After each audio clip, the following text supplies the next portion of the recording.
other events and enjoy them. Just want to tell you about a couple of upcoming events also.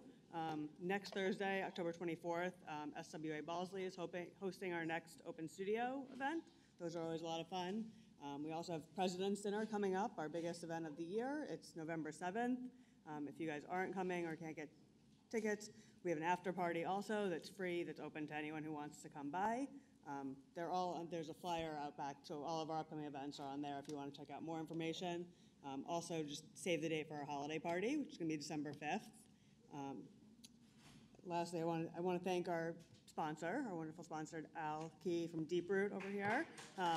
He's also been a huge help in helping plan this event and organize it. Just two more things, but so we'll have two more speakers, and then we'll have the panel after that. We'll be upstairs on the main level in 532 for happy hour. We'll have wine and beer. And then, if you need CEU certificates, just so you know, Diane will email out a evaluation form after the event, and when you email her that back, she'll send you guys the certificates, so we don't have to worry about getting them right now. All right, and then it's time for our next speaker, Renee Byers. She brings decades of professional experience to landscape architecture practice. She specializes in residential design now since she's opened her own practice in 1998. Before that, she worked on large-scale projects spanning corporate, institutional, and public realms for nationally recognized firms. She combines an extensive knowledge of the art, science, and history of landscape with a collaborative project management style that achieves outstanding results for her clients.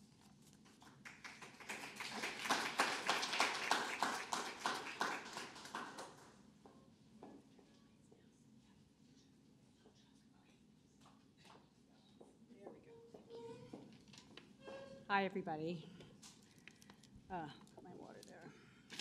I'm going to go back one to the beginning.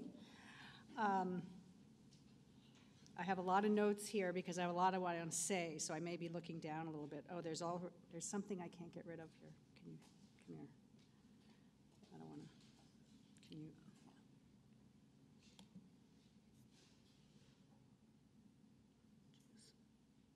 Technology. All right. Thank you. So I'm and here's the other thing. Oh well, I'll just have to do this mouse thing because it's big now. Remember, you're going to do it small.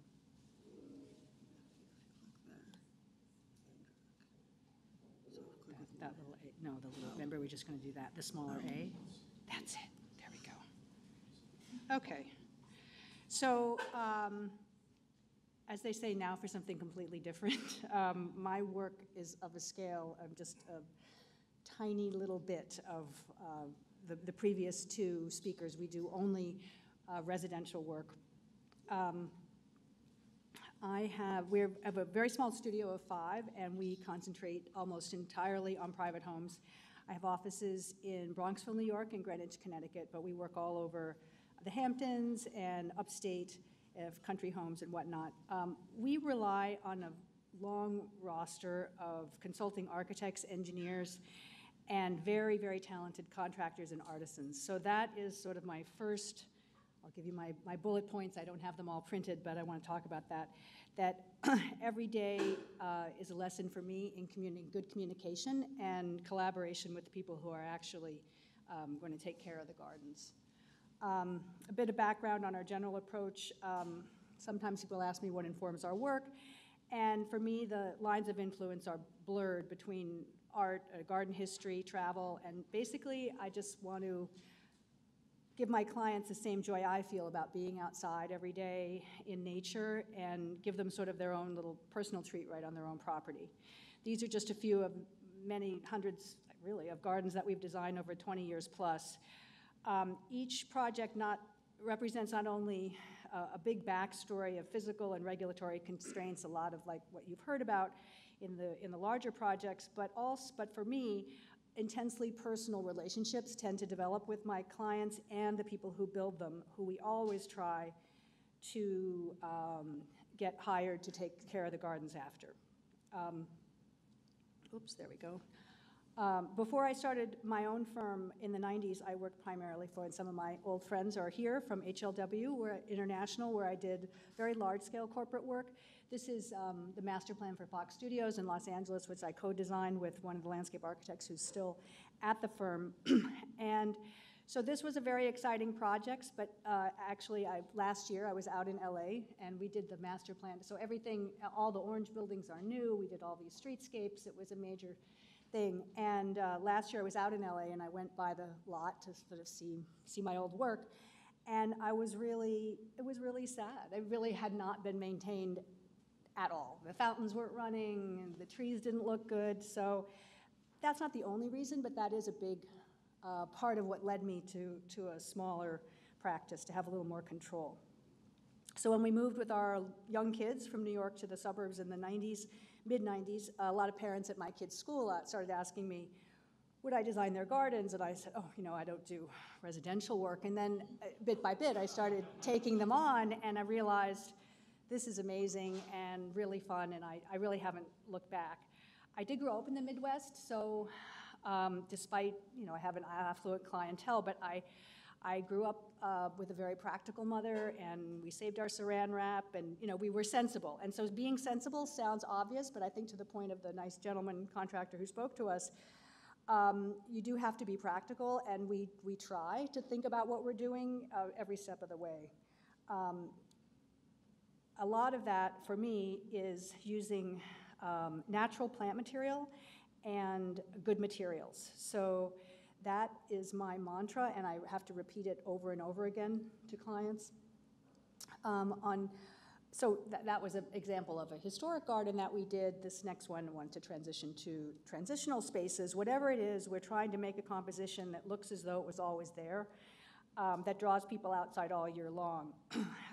In the details, we always advocate for the use of high-quality natural materials, as I mentioned, not only because they look good, but because of their longevity in our harsh climate, which translates to reduced maintenance and the development of patina over time. Sometimes for the sake of the feel of the design, we add an element which really does require attention, such as, in this case, oops, I didn't want to do that, the grass joints in between the paving stones. So it took, talk about lessons learned, it took a few of these jobs to get to the point where we realized with the contractor, the landscape contractor, that if we use drip irrigation, even though it's a lot of work up front between every joint, and we use the right soil mix, in effect we don't even use soil, we use compost and sand, we can, even in high traffic, have a good result. We always take our cues from the architecture, and oftentimes we're fortunate to have really magnificent homes to work with. This paved entry under a porte cochere this is like an 1895 landmark house in Bronxville, we fashioned from antique cobblestones, which obviously cost a lot more than an asphalt driveway, but it will last about 100 years longer, and it plays off the amazing stonework. And we spend a lot of our time selling clients on the reasons for spending more up front for their own long-term benefits. And in fact, this is another one of my bullet points, I consider making the case for quality materials one of my biggest responsibilities. I inserted this slide, it's kind of a funny title, Money, Manure, and Maintenance, but this is a book about Marion Coffin, who was an early 20th century landscape architect who I kind of think was amazing, and I model myself after somewhat. What maintenance means to designers and homeowners are often two different things, and to talk frankly with them about it up front, as others have pointed out earlier, is sometimes to kind of send them running. I'm trying to scroll down here. I want to have an important thing to read. There we go. So I have a little quote from this book to read, and I think it's funny because she practiced so long ago, but it's exactly the same problem, and she was a little politically incorrect, which is cute too. Coffin continually emphasized to her clients that she was working with living material, which in her words was always growing and changing and is moreover at the mercy of any ignoramus armed with an axe and the usual ability of the moron to be destructive. End of quote. Her MO with her clients was to follow up the implementation of her design with years of horticultural consultation. She often had a close working relationship with the superintendents who were responsible for the maintenance. So that's the end of the quote from the book. So there it is, and that is one of my main points to you here is stay involved. I do everything possible to have clients use the contractors with whom I've worked with already, and then we typically make maintenance visits to a property several times a year where we're working on containers or seeing what needs pruning or actually directing the pruning. Sometimes we're asked to update historic properties for young families. This very special estate is in Irvington, New York, and has 8 acres extending right down to the Hudson River. We regraded this entire bank, added these sets of steps. So this sort of illustrates one of our standard approaches where we're trying to keep a simple, strong line in the new steps that happen to align with the front door, but really loosening up the planting on the hillside, fortifying it with boxwood, but then naturalistic perennials around it. And this is surprisingly not so hard to take care of, these soft forms. And so this is a recurring theme I sort of discovered after looking. I didn't always think about it, but in looking at my photos, I realized that it'd be very rare in our gardens to see we use some hedges, but very rarely a super trimmed one, or we don't use pollarded trees so much. I just find that it's a cool look initially, but sustaining that over time just is very difficult. More views, same project. Looking in the opposite direction. This is up at the house looking out. You can see our grass joint detail again. And we approach everything as a vignette, sort of a painting really, with foreground details, and then the landscape breaks up as you go out into the larger field. Again, the use of layers in the planting design, you can see it here. It gives a softer look, but it really is a lot easier to take care of. It does take me being there for every single plant to go in. So I tag every single tree and shrub, or someone from my office does together with me, and we then put it in one by one, and it does take longer. Knowledgeable pruning is essential. This is referencing that Coffin quote. So we look for a clause in our maintenance contract that restricts hand pruning to sort of a pre-qualified member or members of the crew. Since my basic premise is that creating landscapes capable of standing the test of time is completely linked to our process for creating them, I've added 3 case studies that highlight a few of our specific strategies. Hudson Valley Home is in a rural area, and the other 2 are in more suburban southern Westchester. I'll go in and out with before, after, and during shots. These are not just about my vision for design, and I never just draw a plan and hand it off to be built by others and never see it again.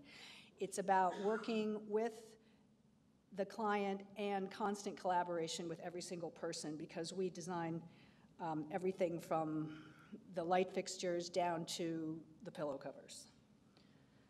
Our first example is a 3.5-acre property near Woodstock, New York. It is a vacation home to a New York couple, a funky 1930s cottage and several additions over the years.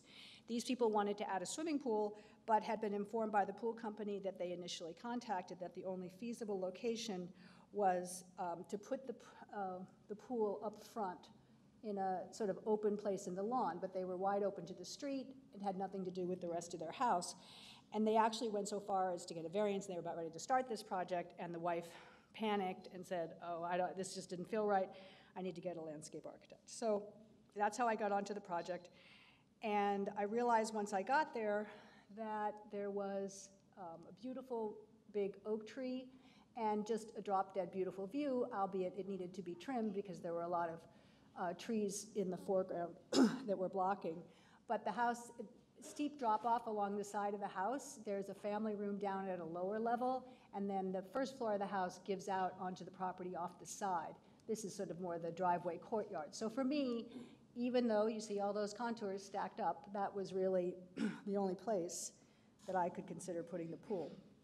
So after a lot of grading studies, we presented what ends up being a very simple scheme. So it sounds obvious, but again, another thing that I stress is I actually have heard a designer say years ago, like, your design has to be so strong you can beat it with a stick. So I think it's really true that you've got to find the simple lines. So in this case, we designed a simple L-shaped retaining wall on two sides, and then it zigzags down and connects with the existing terrace, and we just placed it on center with this, with that facade of the house, and kept the big oak to retain the view. Looking at what we are faced with, this being the eventual center line of the pool, we were, it was a little daunting to have that hillside right in front. In this elevation, we're sort of depicting the existing grade in red dash, and then our stepping down of lawn in what we designed a very manageable for mowing berm, and down to the pool level at this area, and then our big retaining wall. And then here's the after that same shot. So we moved a set of we moved this set of stairs from, used to come straight down off of this upper terrace. Now we turned the stair sideways and come down this way. We have in mind for the future a set of French doors coming off that door. It was a little overwhelming, the whole cost, so we left the windows for now, but this does line up, so you can just come right out onto this level. There's an outdoor shower tucked in the back. So going back to the construction phase and some of the things that we run into during implementation that can help inform maintenance. This is my preliminary visit to stake out the walls, so this is the first step I always take. They just don't have the plan. I might decide to move the wall a foot or two, or whatever the case may be. This also gave me the opportunity. I asked that they string a line, and we heavied this up so you could actually see where it was. So this is where the big wall needed to go, and we realized, oh, oops, it's really 13 feet, not 10 feet down to grade, so we had to go back, redesign with the structural engineer, and this becomes a major hand-holding effort with the client because this costs a lot more money. And one of the ways that we talked about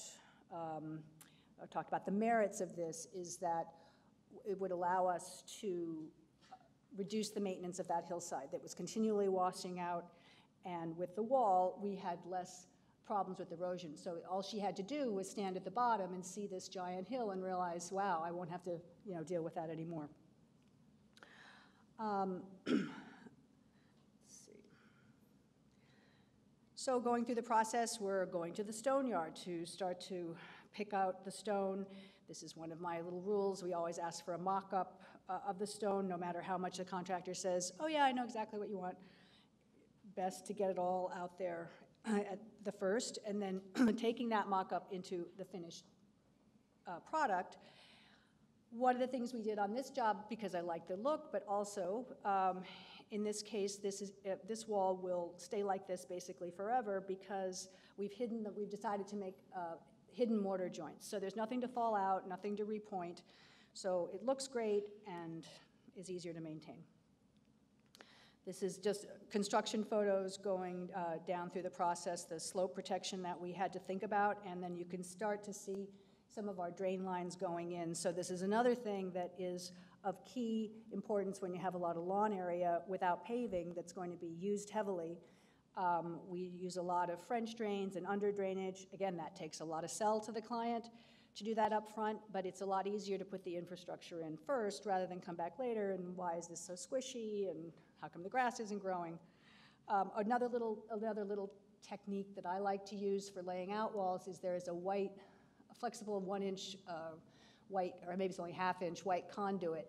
So that is so that I can create a flowing curve coming off of this existing wall, and I use that for not only getting horizontal curves, but also vertical curves, like wall transitions between the two. You can, at this scale, at the residential scale, there's only so much you can put with your arcs and tangents of the size. It's really much easier if they're just marking out exactly where it goes. So the wall is being built in this slide. We've got the big wall here. Here's our approved mock-up on that little section of wall. This is now looking up. I'm calling your attention to this because the next slides show the progression. This is the passageway from the family room up to the pool area where we're benching out So here, almost ready for the pool. Again, there's that area where we're going to come up with steps, and here's the flat site for the swimming pool. What do I have here? Oh, we're talking about under drains and Coltex and all the rain gardens that we're creating here to take care of. There's a lot of flow down this hillside. Here we are laying out the rustic steps, another bit about maintenance in terms of what we thought about early on with the design. These kind of rustic steps, they take a lot of hand-holding or working hand-in-hand with the contractor to get everything hand-tooled. The stones don't just come like this. There's a lot of working them. We put them in place. I ask them to move them over. It takes a lot of time. But once they're in, they're very sturdy. We don't get a lot of frost heave, and they're very forgiving, and they look incredible with plants all around it once you get to that stage. Here are a few just bouncing around a bit to plant material choices. This incorporates a couple of my favorites, which are, these are two multi-trunk Cyananthus or Chinese fringe tree. We have here, what else? Well, the amazing Calamintha Montrose White. I use that a lot. It's just the greatest plant. Veronica, certainly ornamental grasses. There's Veronica, dwarf spirea. These are all plants that give a lot of impact for an extended period of time and kind of promote that nice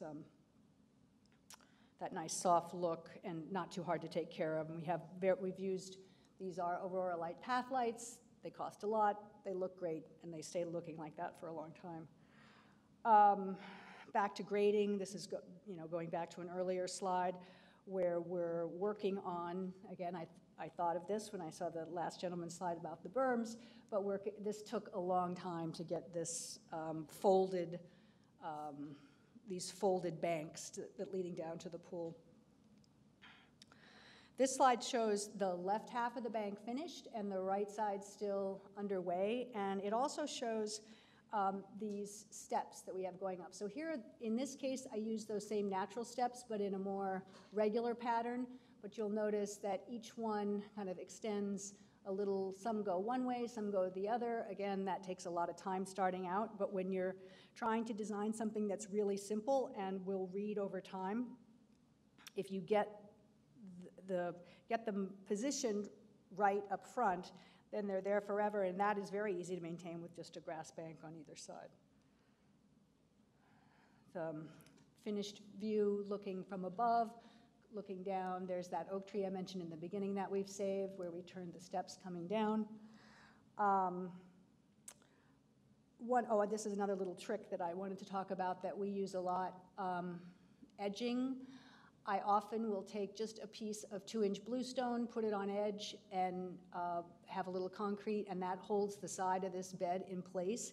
When you have restricted areas like this with very little pool decking or paving, again, you want the lawn to be super well drained, but this leaves out the guesswork of often maintenance contractors will try to edge the beds, and in doing so, they make a little swale, and it just keeps growing, and it doesn't stay straight, and so again, you have to explain all this to your client up front, but we try to do that. Oh, the other thing I wanted to talk about here is the sod. We certainly don't have the problem of the sheep's meadow and the rest of it, but getting high-quality sod is something that's important. This happens to be a variety called Black Beauty. I don't know if you've ever used it, but it's a turf-type fescue that I was introduced to when I did this project, and now I use it all the time because it is just gorgeous, and to me it seems the most durable and looks the best. It doesn't take as much water, it doesn't take as much pesticides, so I think it's quite great. Let's see. Framing the lawn, we've got the drifts of grasses and perennials on the outside, and then just keep that strong line going down the center. We have that's a multi-trunk magnolia up on top. Here's a little western sunlight running the shadow down the bank. I talked about the edging. So when I use that straight edging, though, I like to end it in a logical spot. So in this case, it ends with the edge of the pool, and then things really loosen up. There's no edging here. We just let let it happen and flow around those trees, which are meant to look, they're 2 red maples meant to look like they just sort of hopped in. This is a custom planter, so we get into the design of a lot of elements. In this case, this copper planter, I found on this project, I met a local coppersmith who now I use a lot, and we've kind of gotten it down to a science so that really our copper planters don't end up costing that much more than ready-made. And we can always get them this way, just exactly the right size. To keep the gardening costs down, we often suggest to clients that they reserve the planting of annuals for containers. We have some exceptions to that, but that makes it a lot easier, and a lot of times we'll come back to do the annual plantings. And there you have it. That's that particular one, Quiet Respite, just north of New York. The key maintenance takeaways on this one: maintain the view. Number 1, make sure the infrastructure, French drains, soil mixes, and the like, support a low-maintenance approach. With so much stonework, consider a dry look to the walls and a layered and natural planting design. Where crisp, straight lines are required, we use an edging material so that the bed is easy to keep. All right, our next one, more suburban project. We call it a family retreat. This is a much more densely populated area of Westchester. One of the most special things about this project to me is that I've worked with the same client for 20 years, and we began with a reorganization of their grounds back in, in 2000. This is already the second phase of work. So this was the main house where we, where we rerouted the driveway and upgraded a lot of plants and did a whole garden for her early on. In '08, they asked, well, we would always love to have a swimming pool, but we don't want to mess up our big lawn, so what if we bought the neighboring house? So I was fortunate enough to help select the architect, and together we came up with a master plan which started off as basically a pool cabana, but then the program kept going, and so we ended up building a full-fledged guest house with porches, swimming pool, spa, garage. This little service area encloses generator and other service items. This is the front of the main house of the property, and this shows the transition. It's gone under over the years. This is at the beginning after they first bought it, so phase 1. We rebuilt these stone walls and redid the front steps. Phase 2, this more recent one, we added the entry portico. Looking back now we're starting to add the guest house. So look, this is looking back on the back of the main house. The demo of the house that they bought was, of course, first, followed by the removal of this garage. This is the view in the other direction, quite a bit down the line with the guest house. This is the guest house already under construction and the pool in the center. This house also has a lot of infrastructure underground that we had to take into account when planting trees and doing the landscape design. This includes geothermal wells and an enormous bank of stormwater infiltrators. The spa that you saw early on in the first slide is at the terminus of this whole vista. So this is an example of working with the contractor to figure out a detail that was important to us, but we wanted to make sure that it could be maintained going forward. So we have a combination spa and wall fountain, and there are, not shown yet in this picture, a series of 3 scuppers across the back built into a stone wall that need to fall into this spa when it's not being used as a spa. We also wanted, though, for safety, an automatic cover. So there is a slot in the back of this wall, and the pool cover we wanted to roll back and go behind the slot in the wall. So here it is, the after version. So when they're not using it, they can enjoy the fountain. It creates noise. We also have a seat wall. This shows our little brass trench drain here. So the point being, in terms of maintenance, is that one of the ways that we sell some of these higher end ideas is that something can be used for several purposes. covered dining porch. We worked hand in hand with the architect creating all these little nooks and crannies. This is a custom table that I designed and had made Munderskjal's Furniture, which is a really great company who makes all their furniture to order. I selected the light fixture, I designed the fixture over the fireplace, and this whole layout reflects this collaboration where it was sort of an early concept of ours that we would have the outdoor fireplace on axis with the French doors that come out the side. Going back to a before shot, I wanted to talk a little bit about my layered planting approach. This is a house, this is the garage that was taken down, this is the neighbor's house. So a common request, right? Screen out the neighbors in suburbia. And here's, the next photo is taken about 5 years after, and so keep in mind that little white roof line. And there it is right there. So this is 5 years later. We began with the evergreen backdrop. I always try to add a couple of specimen trees to start to create the structure, and then one by one, plant by plant, drift by drift, the textures go in. For pruning, we take our cues from the natural forms rather than doing anything forced, but it still takes me being there to decide whether they should be completely grown together or separated somewhat. Stepping back for the winter view, that's the same screen. That house is back here now. This shot also depicts another important and unusual cell on this one. This is our bronze pool fence. So this is, the great thing about bronze is that once it's in, you are done. There's no painting, there's no rusting. And she was all about, I want to make this garden as low maintenance as I possibly can, and she understood that there is some maintenance. This, not having to maintain a fence or a railing is also key when we're interspersing plants throughout. Very hard to get to. So here, this shot, symmetry, not balance. In our view here, looking back to the main house. On the left, that's details of the front railing. Again, I had a suggestion of a design, and then there's a 10-minute mark. Okay, so I'm going to move up. Okay, here's some of our seasonal plantings. Each year we go back to add the beds, and this is actually easier to maintain than a perennial garden when it's a small area. We just put it in at the beginning, and it goes all summer like this. Shots at the front of the house. That's the house that was torn down. This is the one we put up. Here's a little construction shot of the steps going in the front. This is another maintenance saver, albeit an expense up front. This is snow melt being installed on the front steps. And this is a little detail shot of planning for every little thing.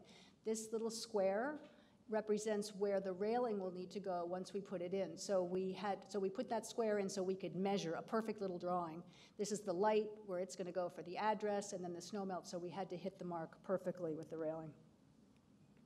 Back to the pool, finished view of the pool area. This is a little snippet about lighting, so I'll go pretty quickly since Naomi held up the 10-minute mark. But we do a lot of night lighting, a lot of landscape lighting design. I took a very good course by Jan Moyers, who's an internationally known landscape lighting designer, and she taught us a lot of techniques. The only one I'm really going to take time to talk about is putting lights in trees, which is a really great way to give ambient light to an area without having hundreds of path lights all over the place that always seem to get knocked over no matter how careful people are. But you do have to be careful what you put into the tree, and we often use either stainless steel or brass, sort of like a little cup hook, and we have special specifications for how far the wires held off the tree so that you still have to service it every 2 or 3 years, but instead of the tree growing around it. And I think, so that's our final parting shot of that fireplace view at night. All right, I will move through our last project, Village Sanctuary. This is a very special historic house designed by Louis Bowman, who was a well-known architect in the 20s. And this house was in quite a lot of disrepair, and we were asked to bring it up to today's use. This is a before slide showing a very difficult kind of sideways orientation. This is the front door, so you really skirted in the side. There was no room to park and have a car stopped at the door and get around to the service court. Very little outdoor space off the back. So we devised an enlarged parking but soft parking courtyard, and then on the back, a big dining terrace, a living terrace with a linear fountain going down to a grass panel, which goes into then, moving away into a softer landscape. We were also asked to incorporate a bunch of garden antiques that had been inherited by the previous owner, or had been left by the previous owner, and so we used those as mostly at like transition points going from one part to the other. This is a series of the before photos of what we started with. These were old iron doors with plywood behind it that housed the old oil tanks, which were removed. Again, a lot of funky conditions. You know, you came down a set, basically fell off the side here. They did have an old fountain, they had an old grill, so they had all the elements, but in all the wrong places. All right, this is jumping ahead to during construction. This is another use of what I was talking about before, a bluestone edge to kind of hold that nice edge, and then we can allow everything to billow over it. Finished view of that restored garden. We have an all-new screening on the side. Here I tried to use different evergreens, not just one, to create sort of a tapestry effect. These are some of our early studies for the fountain, which they're very close to the road, so they wanted to soften the noise. And here's the finished view of the same fountain. So this took several mock-ups to get this 3 equal scuppers. They're all carved out of one piece of bluestone, 4 inches thick. We have a slot drain in this little area. So there's just a whole lot of planning up front.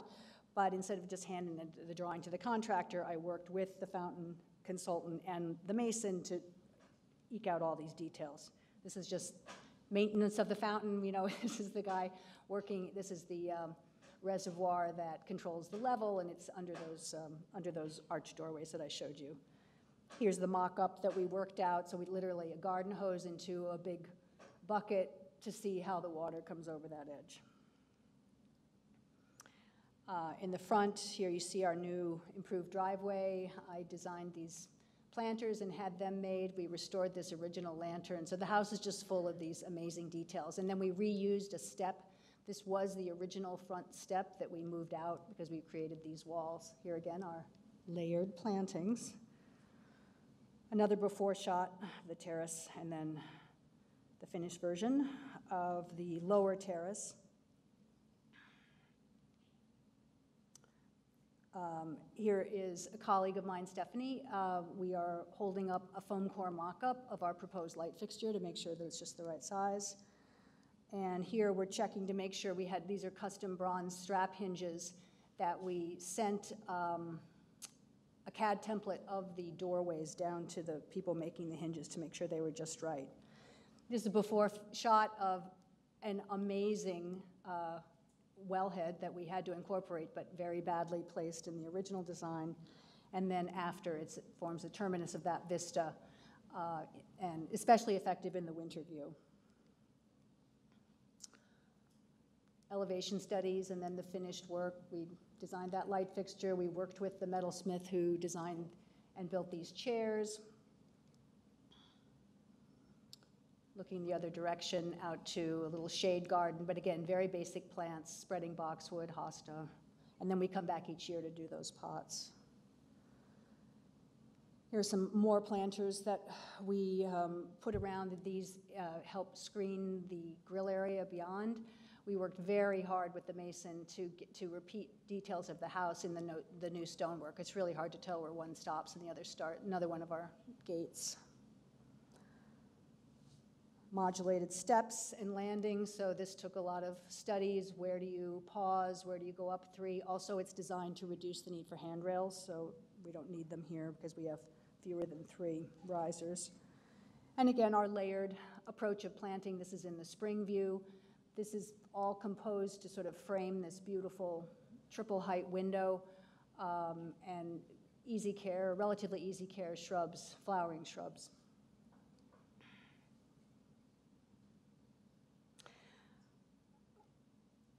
And that's about it for my timing. I hope this gives you a glimpse. I'll just sort of recap some of my key principles.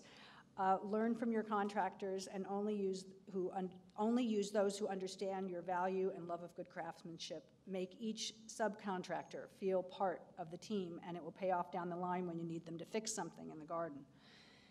We keep the built proportions of the garden simple and strong and loosening it up as we transition out into the landscape, and as much as possible conceive of every single element as multi-purpose and think about how will it be maintained in the future.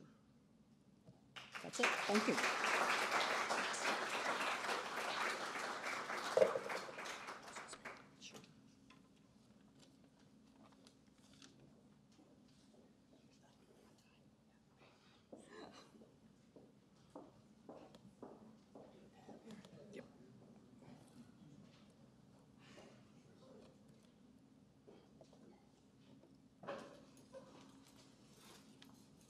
All right, getting it set up, but thank you very much, Renee. It was great to hear a different perspective on this.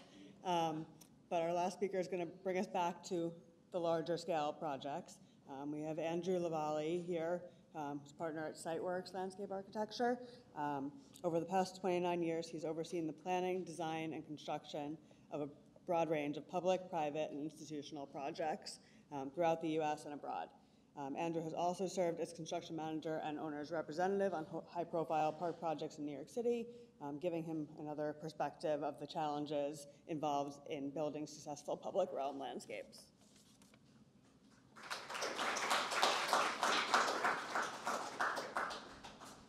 Thank you. I'm a little embarrassed now to show my work after Renee's stuff. So again, I apologize if we take an aesthetic step back or probably leap back. So today I'm going to talk about sort of site management and why it matters. This is really, I think Al wanted me to be the closer here, so I'm going to repeat everything you've heard before, so I'll go through it very quickly. How we're changing the paradigm, I think Tim really hit that on the head. The idea of that there's a stewardship design process, and then there's kind of the stewardship that happens during construction and stewardship that happens after construction. And then I'm going to show you in some detail some of the tools we produce for decision makers regarding stewardship and showing some of our management plans and how to do that. Giving you learning objectives so you comply with New York State regulations. As a board member, I want to make sure that gets done. Okay, so maintenance versus stewardship. I know as an academic, I tend to define words a lot, but I think this is a really critical point. Maintenance oftentimes is seen as keeping it the same, when in fact landscapes are very dynamic. So we like to use the word stewardship or management because it's a changing dynamic. And if you don't use the right terms, you're not couching the problem properly for the client. That it's not about keeping it the way it was day one, it's allowing it to achieve its potential. And this is really unique to landscape. And I'm not just talking about plants, I'm talking about functional landscapes, hydrology, soils, vegetation. If we do not think about this as a changing dynamic that we oversee, we're missing the opportunities. So there's a disconnect.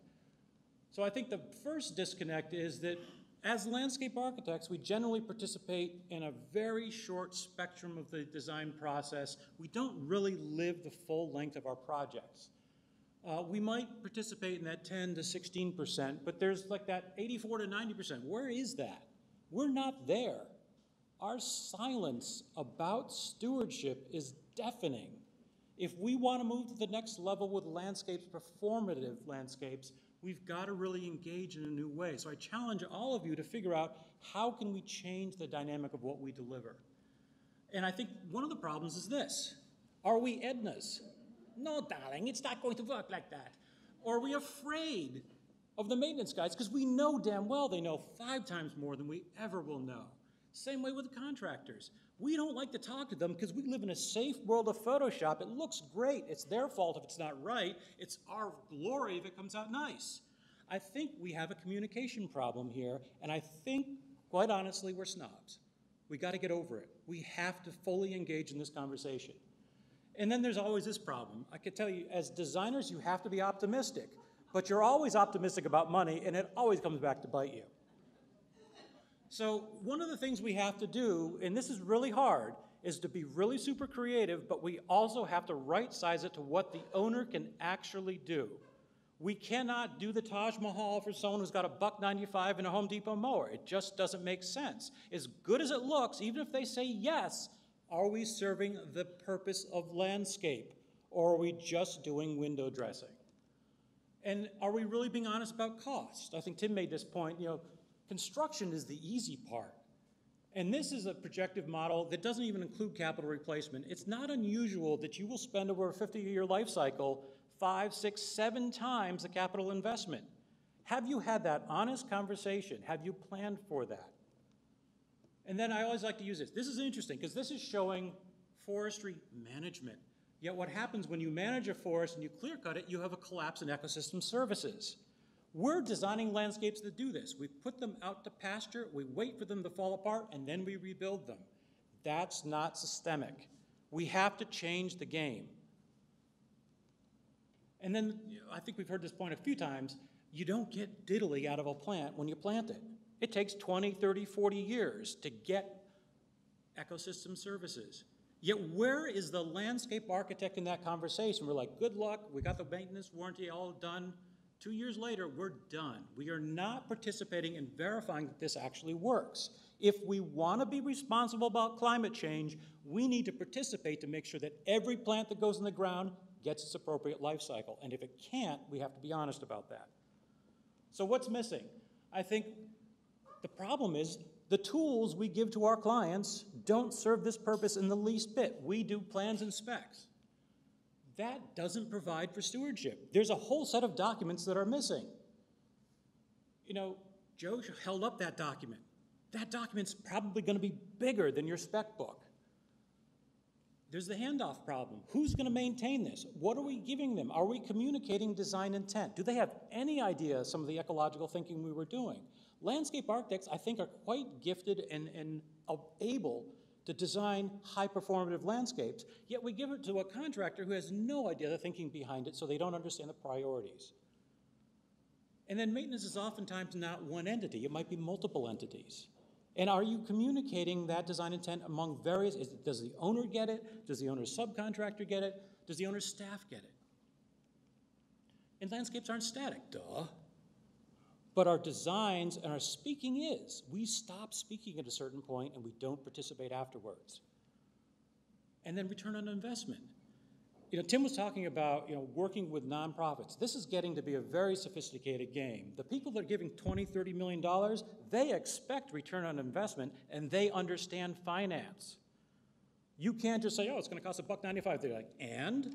Because they want to hear about what we're going to have to spend to maintain the landscape. These people know money. As a landscape architect, I'm sorry, it's not enough to know about plants and paving and all the other things. You need to know finance or hire someone who can do that for you because you need to speak the language they want to hear to serve the purpose of the landscape that you are trying to create. So changing the paradigm, funny things, these are Tim's slides, so I'll just go right through. Business as usual, design, build, good luck, right? Can we make this a continuous conversation? Really, I coined this phrase back in 2005. It has not caught on yet. It's kind of deflating. Integrated maintenance planning or integrated management planning. The idea that you have to have that conversation from day one. It provides value. So tools for decision makers, and this is important. As designers, we typically are top down. Here's the plans, good luck. It's going to be executed by a third party. We don't typically build what we draw. So we're just basically saying, this is what you get. Problem with stewardship is that it's got to be bottom up at the same time. You've got to know what's going on. So there's nothing wrong with a top-down view. I'm not trying to say that this should be a polarity. We have to have both. We need to say, this is what we think the vision's going to be. And to make sure that vision works, we have to revisit it on a periodic basis and make adjustments. So one of the things I always say to people, we do a lot of cost estimating. Why do we do cost estimating? Because most cost estimators don't know diddly about landscape. So I figured as a landscape architect, at least let me insert some reality to this thing. And I always say to people, we are not going to estimate what this job is going to cost. We're going to estimate what this job is likely to cost. we're setting our arms around it, but we're not trying to be definitive because there's going to be a range of response. We do the same thing when we get into maintenance. Tim does like remarkable work. I'm embarrassed to even be standing at the same podium that he does because I've learned so much from him. And oftentimes, I'll encounter a job after Tim where I say, well, where's Tim's plan? Oh, well, the numbers didn't really work out. And then you start asking questions. It's like, well, because Tim might have been off by $200 on the lawn maintenance, but his entire budget is dead center, right where it needs to be. People expect predictability because they see the numbers, and we have to communicate to them that that is a caption of where we're likely to go, and there's going to be some flex to that. We deal with this with trees. Is that tree going to survive? Probably we've all gotten that question. And you figure out how to say, well, you know, there's a lot of things that go into it. I don't know if I know what's going to happen. We do the same thing with numbers. The numbers are setting the stage for what might happen, and then how do we execute from there? So the stewardship design process, I'll run you through two projects that have been torturing me for a while now. East Side Coastal, they're the big U. A lot of very talented people working on it. They somehow invited me. I don't know why. But one of the things that we were looking at is this 60-acre park on the waterfront. Now, I'm going to show you something that is not going to happen. I'm going to show you where we were until they changed their mind. So the idea was build the park, and the park will flood and go, you know, the water was going to run in and out. Great in concept, thank God we're not doing that, because it doesn't make a lot of sense. When we were estimating this job, we saw that rendering and said, okay, we're going to double the price for the soil. Why? Because it's going to have to be pure sand, and you're going to have to be able to wash it every time there's a flood. So we were looking at what the construction cost to be able to even maintain it was going to be. We looked at all the other parks that flooded, and we said, okay, we have to do something a little bit different, but we also have to recognize that as a cost. Thank God they're not going to do this. The other problem, and this is really important to understand, when we're getting into these sort of resiliency projects, the idea was just build a wall in the FDR. But what did that create? DOT maintains one side, and Parks maintains the other side. God help us figure that one out. And it's nothing about the agencies, it's just the way that money is allocated. How do you get people painting two different sides of the wall? As a concept, it made sense to put a wall in, but thank God where we are now is the wall is largely buried, so we're not paying for it anymore. So while it may solve the problem, it creates all these other pylon issues where there is not the level of integration of services as provided in New York City to make that practical. So fortunately, we've walked away from that. Some of the other things we looked at, one of the things that's really hard, and Tim talked about this, is like people want to know, is it $1.95 per square foot? Is it $4 per square foot? When we go through the benchmarking process, we were looking at a bunch of different parks. And you know, you see these costs per acre. And as soon as you say, well, Brooklyn Bridge Park, it's not a public park, it's not the same thing, of course their budget's bigger. But when you begin to unpack where the costs are, you begin to tease out what are the subtle differences. And you begin to realize, oh, one of these groups is not actually paying for security because it's provided by a different budget. So what are the things you're looking at? Benchmarking serves the point of saying what are the cost centers. This is super, super critical. And the cost centers aren't going to just be mowing the lawn and pruning the trees. There are going to be other things in there that you have to tease out because those costs are associated with stewardship. And that includes training. On a resiliency project, you're likely to have to include inspections to keep your FEMA certification. Where in that is paying for the PE to come in and sign and seal those inspection reports? Those are management costs that you are blind to as a landscape architect, but it needs to be recognized as a project cost. And then we get into figuring out what do you have to do, how frequently do you do it? You know, one of the things we struggle with, particularly on this job, was there was no back of house in the landscape. Typically what you'd want to do is figure out what do I have to do where. In an ideal world, you don't do everything at 100%. You have some places where you can do 20% of the effort, some places you do 100% of the effort. On this park, there was no hiding anything. So it was 100% of the effort everywhere. What does that mean? It becomes catastrophically expensive. Is there a way to say we need to figure out how to be real about some of those things? Again, Tim talked about this, but we spend an awful lot of time on if it's a linear park, this can be catastrophic for your staff efficiency because you're running back and forth with coffee breaks, you forgot the tools, all the other kind of things. So we were trying to build in satellite facilities to get through this process. But the satellite facilities are added cost to being able to, in fact, do anything. If we don't put these in, it will be not maintainable. So thinking about it from a programming standpoint is like, okay, how will this management happen? What do I need to support it? So it's about width of path, turning radiuses, places to put your tools. How do you engage with volunteers so they actually don't have to go in an area where you don't have insurance to cover them? There's a lot of things you have to think about. So we were looking at run times, we were looking at how do we space these, and we were trying to think about trying to apply a zoning approach to the management. There was a lot of stuff that goes into it, but these things, to me, I don't see why you're not doing this, because this is super fun and it requires a very high level of creativity. And then talk about trying to illustrate this. You guys come up with ways of doing renderings that I just can't even wrap my head around. I know how to explain the problem with words, but being able to draw that so someone gets it, being able to communicate in different ways, as designers, you already have that skill set. Houston Botanic Garden. This is one of the jobs. So someone asked earlier, so what does Tim do versus what we do? And I'll quite honestly, a lot of times we end up, Tim might have been on the job, they didn't like what he had to say because he was telling too much truth. So then they bring us in and we say the same thing, maybe for a little bit less fee, maybe for more, and maybe it goes back to Tim. There is a wearing down process and an education process. To a large extent, Tim has invented this field. He's gone to market and saying, we're now doing this for our clients. But there is a massive, massive education process that we do as consultants, but you're also needing to do as designers. As the prime consultant, you need to help your client come along.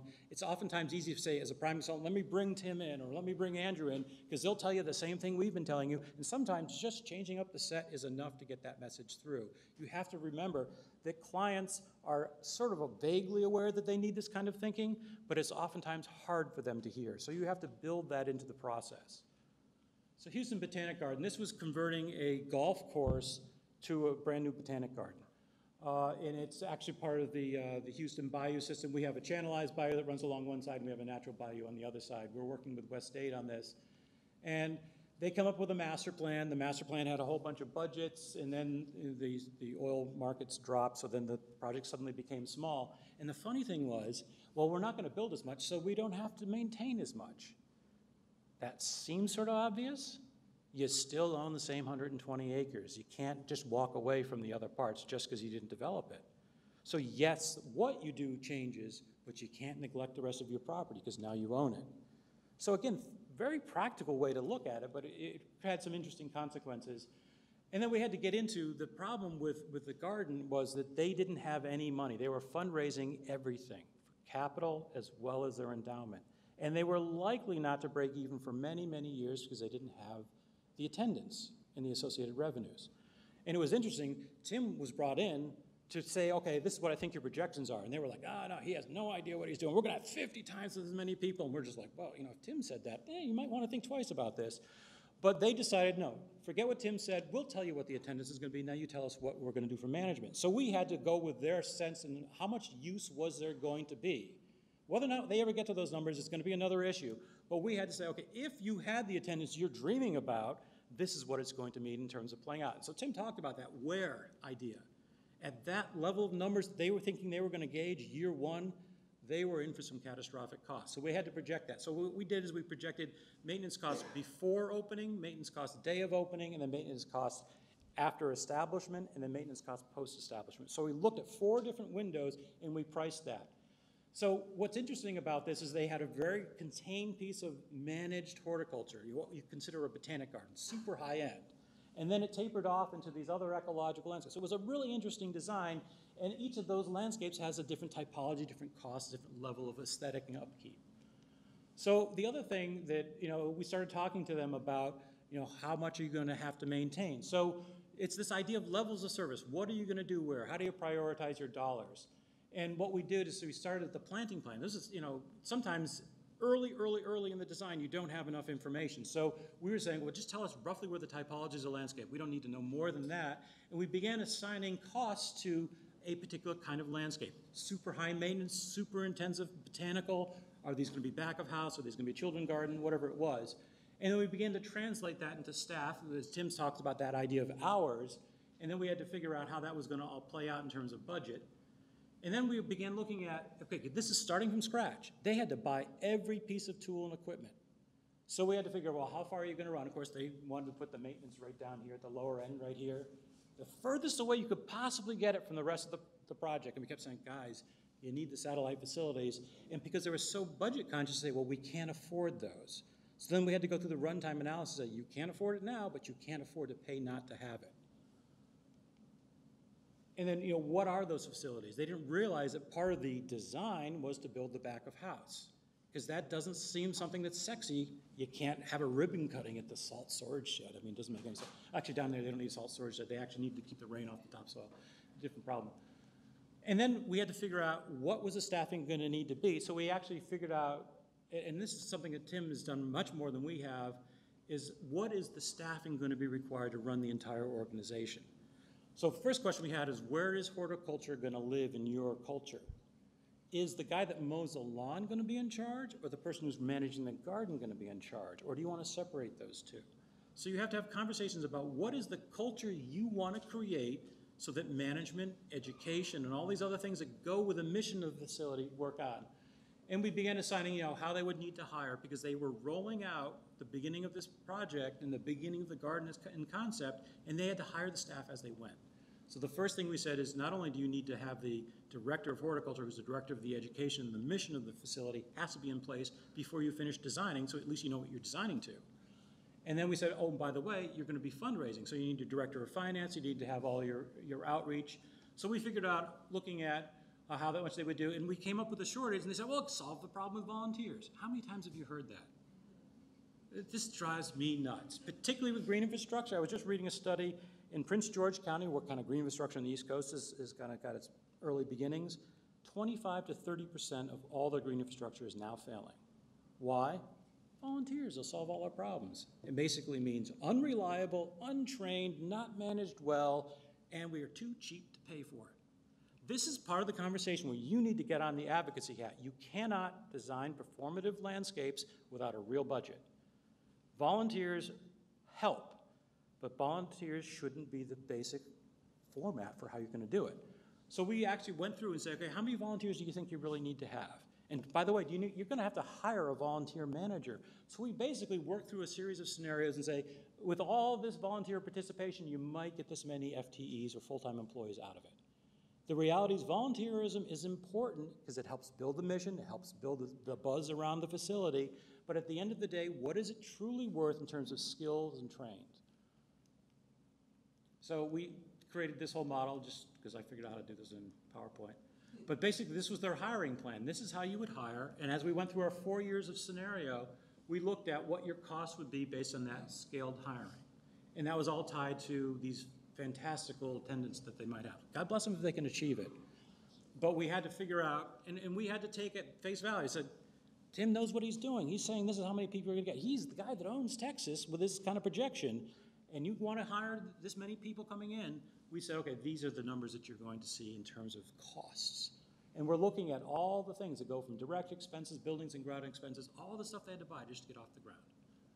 So to me, this is super fun, super creative. I don't know if you get into spreadsheets like I do, but this to me is part and parcel of being really good aesthetic designers and ecological designers, because you can't do one without the other. It's like having the three-legged stool with two legs. It's just kind of wobbly.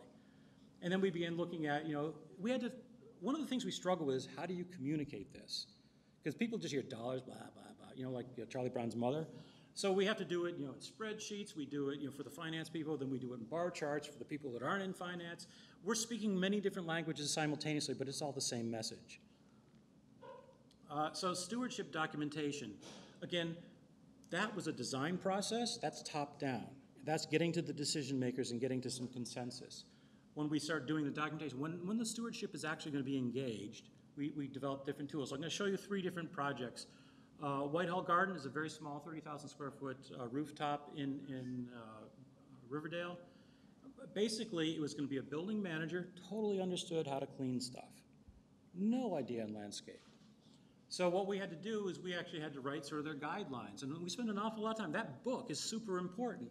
And what's interesting about that book is it oftentimes just goes on the shelf unless you make them take the book off the shelf.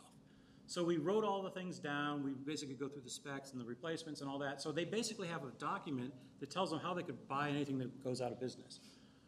And it's very clear. You go through hardscape. We go through the hardscape calendar again. So we have the book that tells you how to replace everything. Then we have the book that is kind of for the managing agent, where they say, okay, this is the stuff that should kind of be going on. And then when we get into horticulture, we created all these kind of icons. We're just thinking of different ways to communicate, where we basically identify every planting bed, and we go through the horticulture calendar. And again, we use this to hand to a contractor to be able to bid the job. But it wasn't enough just to have the diagram for the seasons. We also go through, and every month we write down exactly what has to happen, not just by what you're doing, but what plant you're doing it to. And then we produce sheets for every single plant that tells you where you're doing it. And because the contractors they were looking at didn't have a lot of experience with perennials and grasses, we showed them how to do the pruning. We showed them how to do the pinching, all the other kinds of stuff. Again, this was taking them from the mow and blow kind of management to a much more garden-esque management. And they were not in the marketplace where they could go out and buy that. So we created these documents, and the documents speak two ways. They speak to management so they know what to look for, and they speak to the contractor, and then we can use for training in the field. Ford Foundation, we just spent an awful lot of time with this. This is an interesting project in that we were trying to recover a Dan Kiley design that had been lost. So we were engaged with Raymond Jungles, who was the design landscape architect on this. We were kind of doing the construction piece of it, and we were also doing the maintenance and planning of it and providing the consultation for the interior technical stuff. But what was interesting is that we had to figure out a way to make sure that what happened originally didn't happen again. So Dan Kiley, when he did the job, I think it was finished in 1969. What happened over time is that everything died. And as it was being replaced, the entire design concept went out the window because they were just filling in as they could. So when we wrote the manual, we wanted to be super clear about what was going on. So we actually took a very different tack with this manual. This is probably the most in-depth we've gotten so far. Is one of the first things we do is managing design intent. We had to make sure that Jungle's idea about the planting and the original concept by Dan Kiley about the planting was understood. So we had to show how plants would likely change, and we basically figured out a way, how do we say, what are the basic values you are managing to? Because it's not enough to just prune, you have to make sure you place and replace in the right way. So one of the things you'll see on the diagram on the right is the original design on top in that section was it was meant to be a light, airy design you look down through. And what happened over time is everything died, they replaced it with mall plants. And basically it was all dense green. You couldn't see from the top to the bottom. And then we went through the whole exercise of rebuilding to create that airy view again. So we wanted to be super clear that every view from all the 10 floors above it is a managed view. So one of the things we talked about is managing by taking photographs in the same place 4 times a year. So you have a record and you can see if the design is still where it wants to be. So we're giving tools to be able to evaluate. It's very hard to talk about landscape. Oh, the trees look great. They're kind of green. Well, we're saying this view you can't see through anymore. That was a design intent. How do we manage that? It's a specific pruning, or if it's a replacement, what does that happen and how does it work? So we created a diagram for where the photographs get taken. We walked with the contractor, showed them how to take the photographs, and we file these 4 times a year. The other thing that was very challenging about this job is there's Ford Foundation facilities folks manage the space. They have a sub-consultant who manages the MEP system. And then they have a landscape contractor who's doing the maintenance. Now, in an interior, unlike other landscapes, if the humidity goes out of whack, the heat goes out of whack, the watering goes out of whack, the entire landscape begins to fall apart very quickly. You can bet that the HVAC guys could not care less about what temperature it was, as long as no one's complaining in the office space. What's hard about this job is the entire stack of the atrium is open to the rest of the office. If we jack the humidity up, everyone's papers start folding on the desk, and they get condensation on the windows. If it gets too dry, the plants start losing their leaves. So we have to balancing act of human comfort versus plant comfort. And we've got 2 different entities responsible for 2 different ends of the spectrum. So one of the things we had to say is we had to have monthly meetings, and this is who has to be in the meeting, and we need to have the records of what was done in that month. So we hooked up a building management system where we could see what the temperature was every hour of every single day. We monitored the humidity. So we could basically print out a graph saying, this is what happened last month. Let's look at the landscape. Where did we see suffering? There's a lot of fine-tuning that we're still doing a year later. We're trying to tweak the system so it actually works. But how we communicated had to be diagrammed out for Ford so they knew how they would engage their contractors, and their contractors would give a price to show up at these meetings to actually have productive conversations.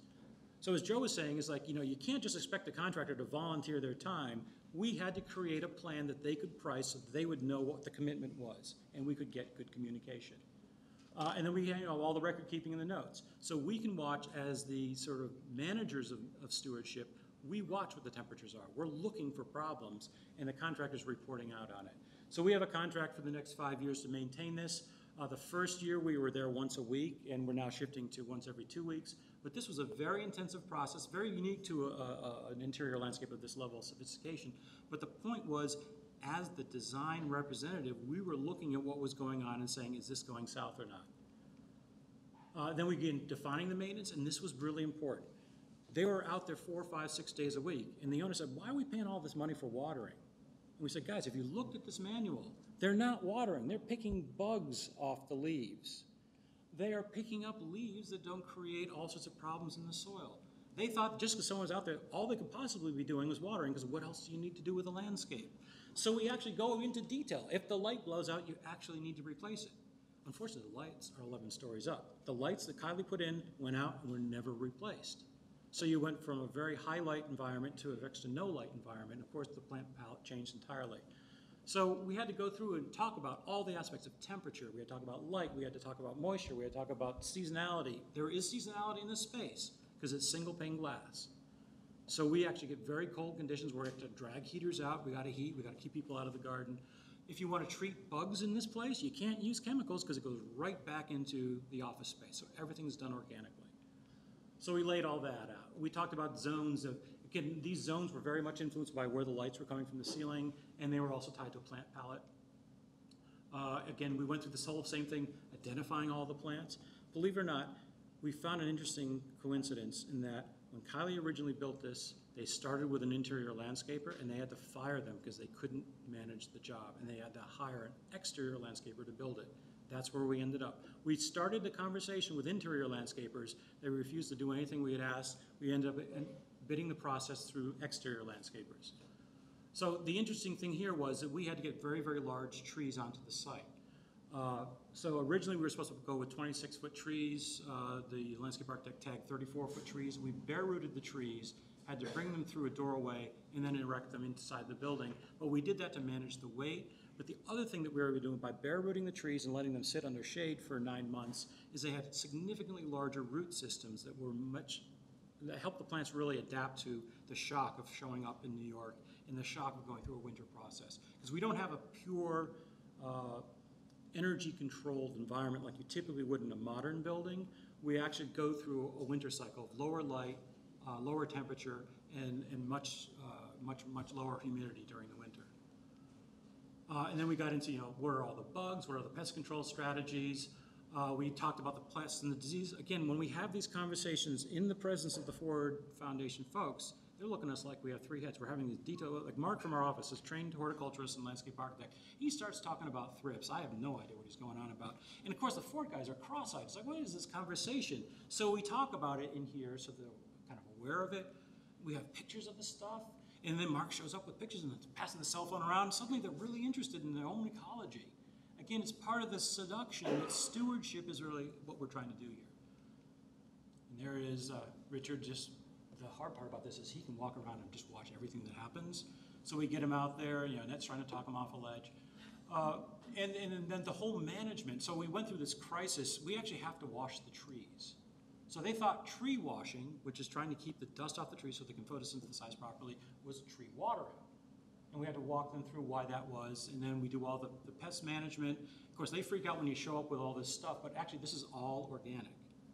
We're doing this so we're not using chemicals. And this is kind of where we are today. Again, we expect to go through a couple more seasonal cycles before we kind of really understand how this is going to work.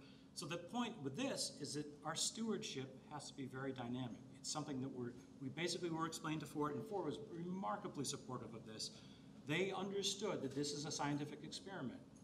And it was interesting that Kylie said the same damn thing in 1967. It's like, this has never been done before. It's an experiment. And Ford stepped up a second time, rebuilt the whole thing, and said, we're willing to take the experiment on again. So it's an unusual job, an unusual client. The support we get is remarkable. But the point I'm trying to make is that landscape in particular has that dynamic from installation to establishment to stabilization to maturity. And if you have one plan with one list of what you do, you're not recognizing that change and you're not serving the purpose of the landscape. And at the end of the day, if you're not serving the purpose of the landscape, are you serving the purpose of that tremendous vision you had? So last job I want to show here is the bottom up. This is training boots on the ground. So this is a project designed with Matthews Nielsen and E-Design Dynamics. Basically, it's a tidal pool. It's a saline and freshwater tidal pool in Roberto Clemente State Park, where it's going to be maintained by Parks staff. So this is the other point I want to make. As we begin to design these much more dynamic, much more interesting, not just trees and grass landscapes, highly performative landscapes, we have to change the trade. We have to change the staff. It's a whole knowledge set that we have to engage with. So this manual was written by E-Design Dynamics. They're basically ecological water systems engineers. They had a very good, clear plan, but the problem is the staff had no idea what they were looking at. So, they were very clear, laying out the same kind of things we do. These are the tools, these are the plants, these are the weeds. You can kind of lead them to water, and they just look at you like, what the heck is going on? So Mark, our guy here on the right, he goes out there every 6 weeks and sits and trains the entire staff. So what we're at that early stage of trying to establish a tidal marsh and having to go through and weed out the plants that we don't want to weed, they had no idea what they're looking at. Even with the pictures in the book, he's out there, okay, this is how you do it. He bends over. So we're actually training, physically training about how you do this work. And after doing this for, I think we've been doing this now for about 12 months, the staff is finally able to come out and say, hey, this is what we found. They're reporting back to us on stuff that they were never engaged with before. And do not sell maintenance staff short. They just need to be shown what to do. So the point is we can train. If we could stop paying them $5 an hour, this is another really important point. We are complicit in the underpayment of the people that manage our landscapes. We need to make the case to the politicians, to the business owners, to the property owners. If we don't pay for quality training, we get crap results. And we will not achieve sustainability if we continue to underpay the people that are responsible for getting these over the finish line. And to me, it's a business opportunity. If every one of you could work 5 more years on a job, maybe your kids could go to college. So again, what Mark does is he's showing them how to weed. He's showing them how to pull out the plants. And in particular, we're just tortured by Phragmites, as most people are on the shoreline, showing them how to dig it up, showing them how to get the roots out of the ground. And they're perfectly willing to learn. And we go back and we make sure they've learned. And they come back and say, hey, we found a bigger way to dig this out. So they're telling us how to do it, but the point is we're there showing and we're listening and we're starting to change that management plan. So that's them telling us what they need to do to get the work done. And that just informs that process and it keeps the director of the park engaged in what needs to happen. So it's a win for everybody. I think what it really does is it put the maintenance staff front and center of controlling a problem, and they felt listened to. That's a huge win. And honestly, parks figured that out. So thank goodness they did. So how do we leverage this creativity? So it's about communication. This is really critical. You have to speak the language of the contractor, the staff director. You have to speak the finance language. We have to broaden the conversation beyond the Photoshop renderings. Just because it works in Photoshop does not mean you can build it, maintain it, or, God help us if we have to rebuild it. So here's some basic concepts I have. Just want to throw these out. And you've heard this from everyone so far. Do the O&M planning during the design process, vet the issues, scale back your design, for God's sake, to something that's manageable so it actually comes out at the end of the day. I was going to start the lecture with showing you a bunch of pictures from my sort of checkered past. How many of you designed a hedgerow? Have you ever done that? Just show of hands. Okay, so you space the hedges, say 30 inches apart, and you go back a year later, and every one of them's a damn meatball. It was supposed to be a hedge, and it's a bunch of meatballs. So the question, is that a design failure or a maintenance failure? And I challenge each one of you, it's probably a design failure because you didn't communicate that it wasn't meant to be meatballs. It was meant to be a hedge, but how did that information get to the maintaining folks? It didn't. We didn't communicate. So really, understand your audience. It's really critical. How do you program for stewardship? Again, the ability to manage it. Where's the equipment going to go? Is there going to be the right path widths? Is there going to be an irrigation system? How do you get to the irrigation system? Realistic operating budgets. Having a capital reserve. Damn near impossible to do on a public job without some third-party entity, public-private. But figuring that out. And another advocacy thing. We cannot use capital dollars to manage maintenance by law in New York. So why aren't we up there talking to our legislators? Get your heads out of wherever they are right now. This is not how we get to climate change if we are going to continue to hamper the way we fund projects. You're going to have to take a hit for the team. We need every one of you to be having this conversation with everybody who's responsible for allocating money for public projects. We're going to be doing a ton of lifting of our trousers around our coastlines. If we don't figure this problem out, we are going to end up with walls because all of our landscapes are going to fail. They're going to be managed by volunteers, underfunded, and just washed away. Consider the long term. And really, how do you frame for an owner? It's like you need to have a look back on what interval based on the landscape typology. Really, this idea that it's not just set forth. I always use this with my students. It's like, if you do a design over 4 years, would you take your kid to the first day of school, pat him on the backside, and say, good luck? No, that would be irresponsible. But that's what all of you are doing with your landscapes. You're saying, good luck, not my problem. So we have to change the dialogue, and it's going to be painful and expensive for you. You're going to have to do the first couple of times for free. You're going to have to make sure you're lobbying with your clients to pay for that translation of design intent and oversight to make sure the landscape truly does get established. We've got to stop sitting on the sidelines. This is really, really critical stuff. If you're going to move to the next generation of landscapes, don't do it in Photoshop, do it on the ground, do it in a meeting, do it with changing your contracts. And lastly, recognize that landscape is adaptive. And your designs have to be adaptive, and your management has to be adaptive, and you need to figure that out. It is not static. So that's what I got. Thank you.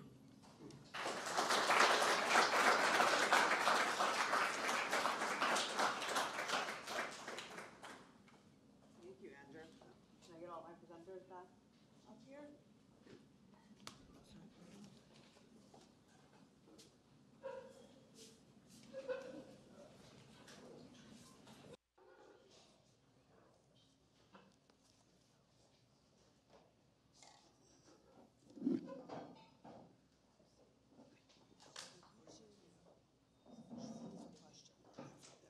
Okay, sure.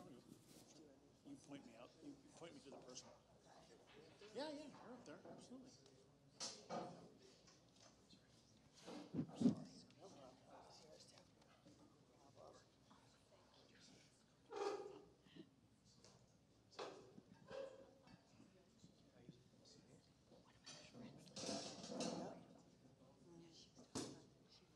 So thank you all for speaking. I think everyone will agree with me that that was really interesting and really great to hear all the different perspectives. And I know that there are questions already out in the audience. So I'm just going to start it off with one to get things going, and then I'll open it up to you guys, so get questions ready. But my first question actually goes back all the way to Mark's presentation, and he talked about the standardization of materials. And what, yeah, sorry, was Mark's first went back and was talking about the standardization of materials that New York City Parks is doing. And I just want to think about that in terms of how do we continue to push the boundaries of design. And I mean, I know it makes things, the standardization of design and materials makes things easier for maintenance, but does it come at the cost of inhibiting biodiversity or limiting creativity of our projects? And anyone else can chime in as well of what that balance is and how we achieve that.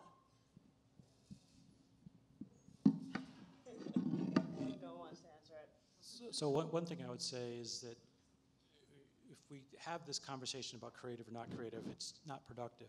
The way I look at it is asset management. And if you're thinking in terms of asset management, you begin to realize the catastrophic impacts of having 50,000 different light poles. So one of the things is an honest conversation about what assets can be dynamic and what can't. And to me, it's no different than, yeah, you can't dig around an existing tree because you'll kill it. So once you get over that, and stop making a polarized conversation. It's not about creative or not creative. It's about asset management, and that's what that client needs. You know, and it depends, right? I mean, what Mark has to deal with, and even though his budget has been going up, I mean, it's a daunting task to, as he mentioned earlier, to have 1,000 different benches, and it's not even so much 1,000 different benches. All those benches, 80% of them are going to have different bench slats, and they're going to be sized differently. So now he's got to not only just figure out all the hardware and stuff, but then there's all these bench slats and stuff. And I think that there's enough kind of other stuff that's being done that is pushing the envelope a little bit, and I think when some of that stuff does get pushed, it does have a tendency to be institutionalized over time. But it's really difficult for the public sector to just kind of wide open the doors and sort of say do whatever you think you want to do. And ideally, there's some balance between. And New York City parks, they're probably more, and I don't mean this, in like more onerous from the standpoint of you got to use hex block pavers, you got to use the World's Fair bench, it's all that stuff. So it does, from a design standpoint, it does kind of start to close in a bit more, but it's the biggest park system in the country, and so how do you balance all that stuff out? One of the interesting things you talked about, consolidating vegetation. You're solving a systemic problem in the landscape as opposed to an aesthetic problem in the landscape. And I think as designers, we need to grow up a little bit, that if we can get the systems to work, the asset is actually going to be more performative, and that whether it's hex block or not is really not the issue. The point is, does that vegetation serve its public's purpose? And can we do that with stormwater, and can we do that with other systems? It's about getting the systems to work, not about getting the aesthetic to work. You got to, I think, put the priorities where the dollars are being spent, and for whom. I would also add that just because we may have standards doesn't mean that we can't advance those standards and tweak those standards over time. And for example, I will admit, I think we in New York City are woefully behind the curve on solar-powered pedestrian light fixtures. Now we're beginning to experiment with parks, but I mentioned the fact that all of our light fixtures are maintained by DOT. So when I was in Philly parks, we selected one standard solar-powered light fixture that was parks that we owned and operated and maintained, made a full commitment to it, put them everywhere because we could. In New York, we have a different partner, so we have to work with DOT and bring DOT along to accept that. So because we have standards, and I can't emphasize enough, I think that everyone here gets it, but if we actually had every different project that was designed for parks, done by a different design firm, speccing a different bench, I have a hard enough time keeping the wooden stock we need to maintain the maybe. We probably, even though we do standardize, we probably still have about 20 different bench styles throughout the park system. If we would have 40, 60, 100 different bench styles, you and the public would be legitimately complaining about the fact that we couldn't maintain our benches. It's just the practicality of it. But I don't think that that gets in the way of innovation, and particularly not sustainability. All right. You couldn't manage the attic stock if you weren't to do it that way. All right. All right. Hi, I'm a landscape architect, mostly Nancy Owens, doing mostly parks work in New York City. And it's been very discouraging in the last 4 or 5 years when your agency tells us we can't have that many bioswales because we can't maintain them, and you can only do grass and maybe a couple understory trees. So I don't know what's happened in the last 4 or 5 years since I've been an on-call consultant, but I think talking to Andrew's point, there are many of us in the profession that want to do the right thing, that we've gone out to train the staff, but they're seasonal and then they leave. And so we did the pretty books with the pictures and where to prune where. And if you don't have the support at the political government level, it's not going to change. And maybe we have to go to Albany, but I think it's also at the higher ups at the agency that need to recognize that excuse, so we have no control over maintenance, we don't talk to each other, it has to change. And I think we as landscape architects are here to help. We can lobby, we can change, but it's been very discouraging to the community is more engaged in biodiversity than sometimes the agency. We want to do stormwater management, but then our ecologist does a whole list of all the plants you're supposed to plant, and then it's dumbed down to you have to take out those bioswales, you can only have 2, and these are the 2 plants you can use. I really think that has to change at the capital and the maintenance, and you're in the position to bring us all together. So I think Andrew's right, though. It's a very complicated project, and I also think the Parks Department can't go on that model of the third party, We're not like Central Park, we're not Brooklyn Bridge Park. There's so many outer borough aggregate pieces of land. They're all part of this ecological system and resiliency. So I would be happy to be on that group, that lobbying piece. And, but I just don't want to have the doors shut in our face every time. So that's my 2 cents. I can ditto. Ditto, Nancy. Ditto. Thank you. I think I can and should respond to that.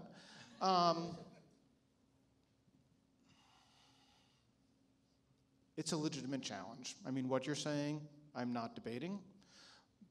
But to bring the practicality in, and I think the last comment, I don't think it's Albany, because Albany's Albany. It's New York City. It's advocating in New York City. And most recently, there was a process of over 100 organizations through New Yorkers for Parks, the Playfair Initiative. The Playfair Initiative resulted in us getting 100 additional city parks workers and 50 additional gardeners. The gardeners are what is key in maintaining our green infrastructure. It's not a city park worker. Respect those titles immensely. They're our entrance level position. So the advocacy to which got us those 50 gardeners will be awesome, and those gardeners are partially aligned with, I made the personal determination where all those 50 gardeners were making. And what I did was I went back and looked at, we have now geocoded every individual single planting bed in every park is geocoded. Every green infrastructure is geocoded. Every green street is geocoded. I looked at all of it. I looked at where everything was. I looked at the total square footage.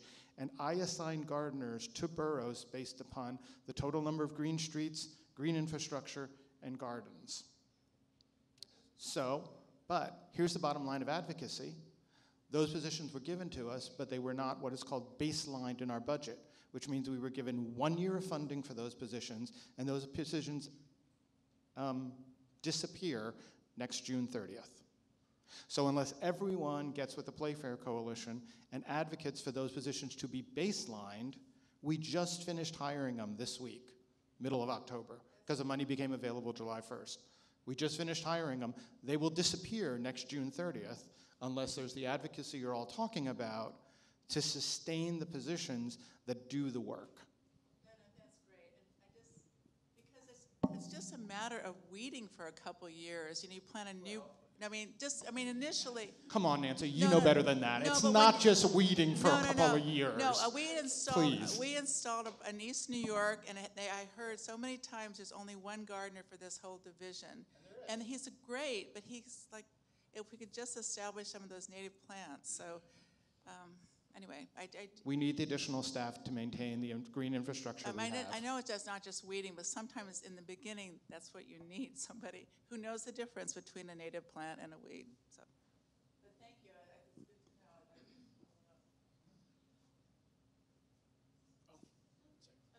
Just real quick to follow up on that. So, Andrew, I was really curious about what you said with Roberto Clemente. So it sounds like, is this correct, that there is actually an appetite now that State Parks has to pay you for that time? Because I will say that, you know, I've been disheartened over the years too with basic landscapes. You know, that they have had struggles with just maintaining basic lawns and trees. Yeah. And I would totally advocate for the ASLA to get some advocacy going around how do we improve maintenance. So I think Roberto Clemente's a little bit of an exception. I think they took a risk from a design standpoint and allowed something like that to be built. And I think it's really important that in that neighborhood, that level of landscape is front and center so people get it. So it's the right landscape for the right place and the right audience. We were being paid through a construction management contract. There was extra money left over, so we had been advocating for doing a maintenance manual, and they said, no, we can't do that, da-da-da-da. But there happened to be some extra money, so we were able to kind of weasel our way in. And again, the landscape architect managing that for state parks saw the value in that and took the risk and had us involved with that. So, you know, one of the things I tell my students at City College is that you don't have to be able to draw like God. You know, There is so much to do in landscape architecture, not the least of which is running an agency so it's functional and solving these problems. But having a landscape architect to talk to as a client for an agency is a world of difference as opposed to talking to someone who may have come up through the maintenance staff that doesn't get necessarily the systemic things we're working on. And if we're talking to a planner who just has no interest in that at all.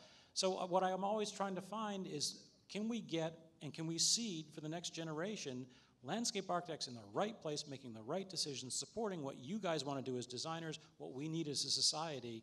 It's going to take a village of all different skill sets, and we've got to stop with this Photoshop, Photoshop, Photoshop, because quite honestly, I'm getting a little annoyed with landscapes designed like this and try to be mowed. It's a waste of our time and money. We need to be getting to basic ecosystem function.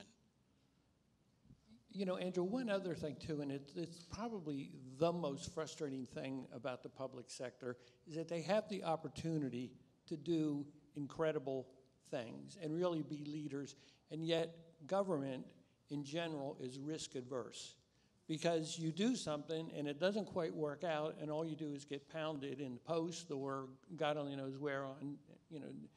So it's a real dilemma to you know, to kind of push the boundaries and do things, and yet at the same time, not put yourself so far out there that your exposure is really horrific. I was very fortunate to be in Central Park in those years from '83 to '97. And it was, and Henry Stern, you know, I mean, God bless his soul, you know, and you can say what you want about him, but he really was, you know, and the city's just coming out of its fiscal crisis. I mean, it is the pits in New York City parks. I saw people going out to cut the grass with a mower and no blade on the mower, or to paint benches with paint but no brushes, or vice versa. So it was almost like we had hit such a low point that we had nowhere to go but up. And so any kind of help was really, was welcome at that time. But I don't know, I just, you know, which is why these nonprofits are important. And I'm not, you know, I don't want to get on the nonprofit hobby horse too much, but they are the ones who really can sort of try and push things a little bit and do things just a little bit differently. And they're protected a little bit. They're not, you know, a city park worker who's got 23 years of experience and is just, has gotten beat up many other times on stuff, and it's just, it's easier just to keep doing what you're doing. I'd like to just elaborate a little bit on something that both Tim and Andrew said in their presentations, and I just want to make sure we can drive it home a little bit. In the public sector work, there's this issue between capital funding and operational funding. Capital funding cannot be used to fund any operation. So let me just quickly do the math for you. I said our capital budget is 4.9, so let's round it up to $5 billion over 10 years. That's $500 million a year. As I said, our operating budget this year is $589 million a year, so plus or minus 100 million. But so we have about as much capital per year as we have operating per year, yet we can use none of the capital to do operations. We crank out 600 projects a year. Every single one of those projects, when it's in the capital phase, we are required by law to do an operational plan that staffs that operational plan that says, okay, we're going to get this new park. It now has green area, and it used to be all asphalt, so we need 2 hours a week of a gardener if it's a small playground or whatever. We're required by law to do that for every project. They are never funded on the operating side, never. You do the paperwork, it goes in with the submittal for the documents, and it just disappears. So this distinction in the public sector, unlike where you have nonprofit partners like Shelby Farms or Central Park or Prospect Park or other places, but the vast majority of our system, so the highlights of our system are largely the places, when I say highlights, those that are known outside of New York, the Prospect Parks, the Central Parks, et cetera, are the ones that we manage in partnership with our partners. The vast majority of this system, we operate solely as a public sector organization with no private sector investment. And by the way, that $4.8 billion and that $589 million has zero state or federal money in it. That is all city money. We don't get any state money, very little. We get no federal money. We haven't, and you wouldn't get it for operations anyway. So, the good thing about this story is that this city, under this administrations and prior administrations, have made a substantial investment in parks and public open space. But I just really wanted to drive home that point between capital and operations, because when you look at our budget, they're about the same amount, but we're really operating this system on 1/2 of all the money we have available to us. If you figure we have $900 million to $1 billion a year to work with. Which is how the city got into trouble in the 70s, that they were using capital money for operating expenses. Why did they get into trouble? Well, I mean, it's like, so you own a house, you take out a separate mortgage, you take out a second mortgage, but you use your second mortgage to pay your electricity bill and to pay all of your operating costs, and all you're doing is just digging yourself deeper in a hole, because now you got the loan to pay back, and you've kind of used all that money for the kinds of things you should have been raising, or through your job or whatever. Those are the funds that should be paying operating expenses. And Mark is right. I mean, they're two completely, it's bonded money, and you cannot use money that's bonded for ongoing operating expenses.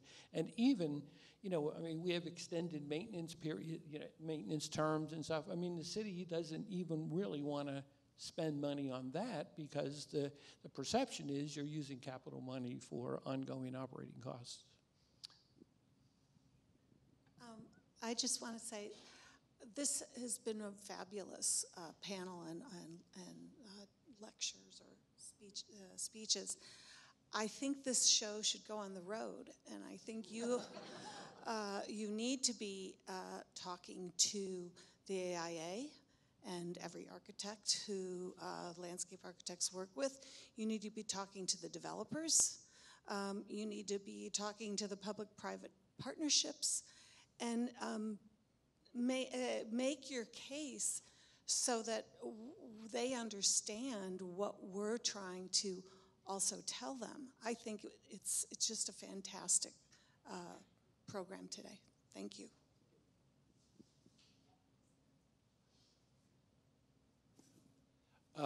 This is mostly for Mark. Two questions that are sort of unrelated. One is, I remember hearing a statistic years ago about what a tiny fraction of the city budget goes to parks, and I'm just curious if you know what that is.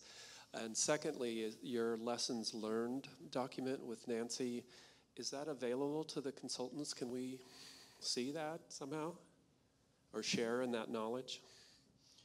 So the first, I can't do the math off the top of my head, but our operating budget is, again, this year, $589 million. The City of New York's operating budget is $98 billion. I'll let that sink in for a moment, because the City of New York's operating budget is larger than the operating budget of some small countries, and I'm not joking. So the City of New York's operating budget is $98 billion. Our budget is $589. So we're about 0.7 of 1%, if I'm doing the math right. And we're responsible for 14% of the city. I'll just reiterate that point. The lessons learned document, I don't know exactly how Nancy and her team use that. I know the actual document I showed pictures of is very much an internal document. It's not necessarily polished in some ways. It's something we're constantly, it's on Google Forms, and we just keep adding things in it to keep the conversation rolling. I know that all those lessons learned are brought into conversations with consultants. I don't know if there's actually a document that could be provided, but my only concern about providing a document is as soon as you create a document and provide it, it becomes old, and this is very much a living document. It's worth repeating. New York is not unique in this respect. I mean, municipalities across the country, it's the same thing. Police, fire, emergency medicals, the uniformed services are collectively called, are always getting a disproportionate share of municipal budgets. Parks is always in the, it's 0.7, it's in the 1 to 3% maybe if you're really doing well. But it's just, it's endemic to the whole public sector. And yet, when you talk to people about what's the most important thing to them, they say parks, right? It's a thing that a lot of times is the determining factor of where you want to move to. You look at parks, you look at the condition of the parks, And yet it's a real, I don't quite understand it, that it's so important to everybody, but yet it's one of the lowest funded city departments across the country. I have a parks question. Well, if I could just respond to that. Yeah, I mean, Anybody who can answer. I didn't want to reference that and to put New York in a bad light, so I appreciate Tim saying that. Again, I came here from running the Philadelphia park system. Our budget in Philadelphia was 0.82 of 1%. You know, there was a $4 billion budget, and the park system budget was so many millions.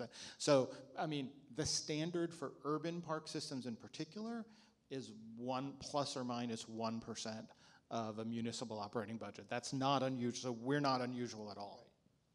And just a final, you know, and it's going to get worse because with pension obligations and healthcare costs, you know, that pie, it's a fixed pie more or less. And so as they start to carve out, you know, imagine a pizza and, you know, you got 15 people wanting to eat that pie. And so all those slices get smaller and smaller. And I believe that it's going to get more difficult, and general fund money is going to be shrinking even more.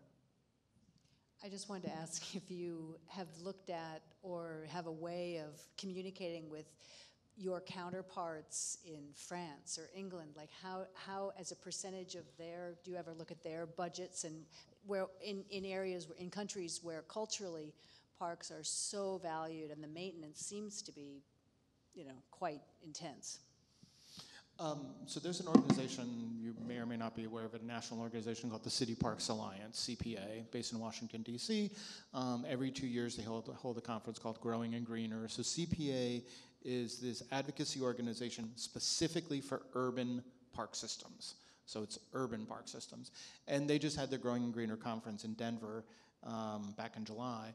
And there were 12 countries or so represented. So I got to talk with a lot of my peers around the country.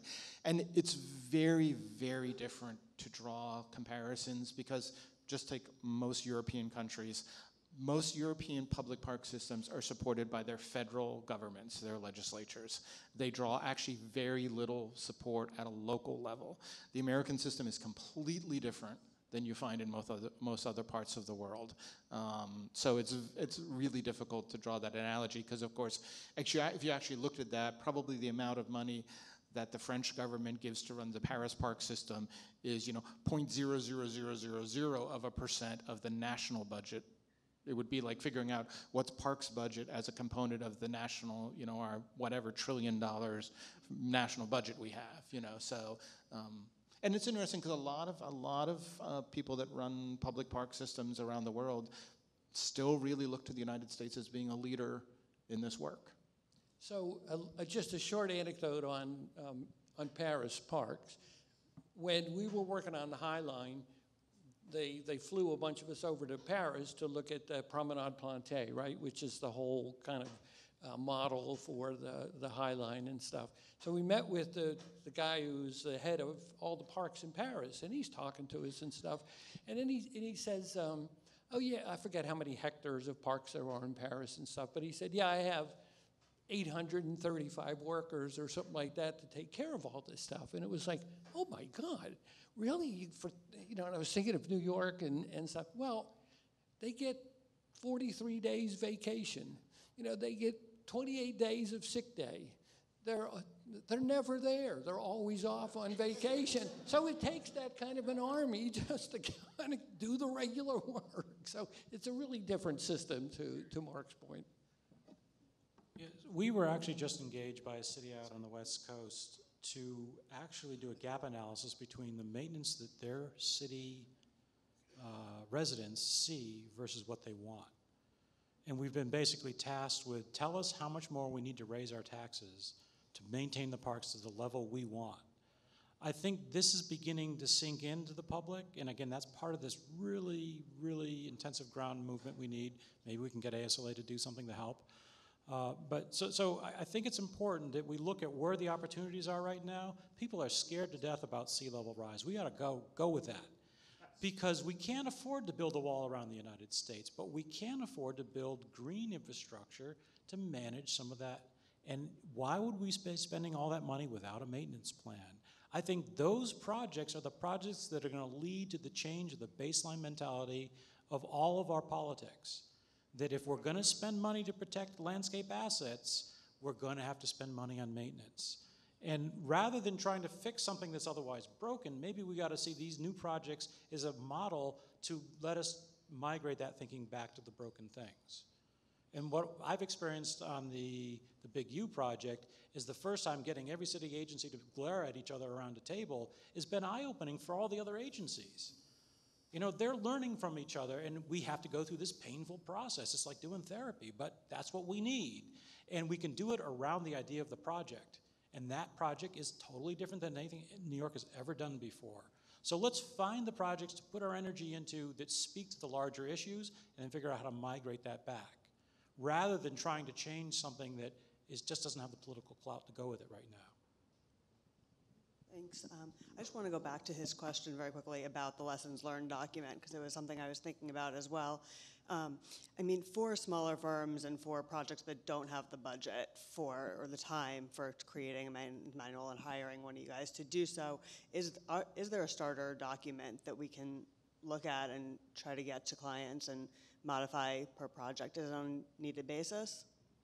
Do you know of anything that exists, or is that something that the contractor should be doing and we should be putting into their scope of work? When you put it in the contractor's scope of work, they put it into their price. So it doesn't come free even though it seems to. So either you pay the designer to do it, you pay the agency to do it, you pay the contract. Someone's going to pay for that time. You probably took a few hits and didn't pay for it, but now you do. You figured out the system. So there are resources, but again, nobody is speaking clearly on this. You know, Tim can probably attest to this. You spend a tremendous amount of time doing research on these new landscape typologies because there is no place you can go look up, oh, book on meadows. You know, until Larry Wiener wrote his book, there was not a lot of stuff out there. So part of it is research is crap in our landscape architecture programs. They're, again, busy doing Photoshop. We're not teaching them anything useful. Why don't we see if we can get some programs to fund some of the research to create this data that's out there? You can get some of it through extension services, but again, it's very hit or miss by region and across the country. So I was wondering if we were going to come to this topic, because I'm going to say something that I think won't win me many fans in this audience, and maybe not from these speakers. I am not a fan of maintenance manuals. I am a huge fan of what you're doing at Roberto Clemente. Don't give me a manual. Give me staff with the professional knowledge that'll come out, put on the boots, get down there next to my staff that has to work in all weather, in the dirt, because I've been involved in way too many projects that somebody has paid for a maintenance manual, and you can never find the maintenance manual again. You're lucky if you can find it. If you can find it, I'm sorry, our staff is not going to read a maintenance manual, because first of all, you have to really fully understand and appreciate that municipal workers, folks that work for a public park system, oftentimes in their career feel like they're being talked down to. They're being talked down to by everybody. Everybody that uses the park thinks they know better than they do. Every consultant that's ever worked on the park thinks that they know better than they do. Everyone feels that they're being talked down to. So don't give me a manual that I then have, because then I have to sit and read the manual, and every moment I'm sitting reading the manual is a moment I'm not out actually working in the field. And many times those manuals are born by the consultant coming in and interviewing me and my staff to ask, well, how do you do your job? And then writing it down, getting paid for it, and handing it back to us, which is the ultimate in offense. Does that help the longevity, though? That never happens, For Tim. No. when people leave. But I think I think this whole idea of a maintenance manual needs to transition from a maintenance manual into a maintenance, I don't know what the word is, someone else can fill in what the second word is, but what you showed at Roberto Clemente is exactly what needs to happen. Right, so what I didn't share is that we do maintenance manuals and then we have the best of. So we try to get 1 or 2 pages that we actually laminate and hand to the staff. So like, what are the weeds? You just need to know the 10 weeds. It's just downhill from there. So there are different variants. And again, your maintenance manual has to be really careful, as you say, not to alienate your audience or be a doorstop. But when you deal with something like the slope at Brooklyn Bridge Park, that's like, I mean, there's sometimes you do need to do it. So again, I think there isn't something we should just keep photocopying and handing around. In fact, I've actually had a landscape architecture firm who actually photocopied, changed the title on a maintenance manual we wrote, didn't even change the park name, and submitted it to the city and got paid for it. Because that shows that the landscape architect didn't give a damn.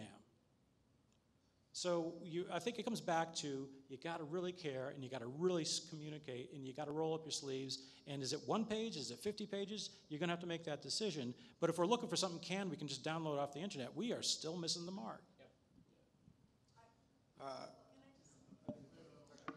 Sorry. Hi, Nick Pednati. I work for New York City DOT, so I'm happy to talk to you afterwards about solar lights, something I'm trying to push for. It's a big bureaucracy. But I want to say, first off, I really appreciate the fact that this discussion is even happening. I think at City DOT, being a landscape architect at City DOT, and trying to push for landscape and green and just anything in our designs of our streets is really complicated and a big challenge. And I really appreciate the notion of changing the conversation to something along the lines of management.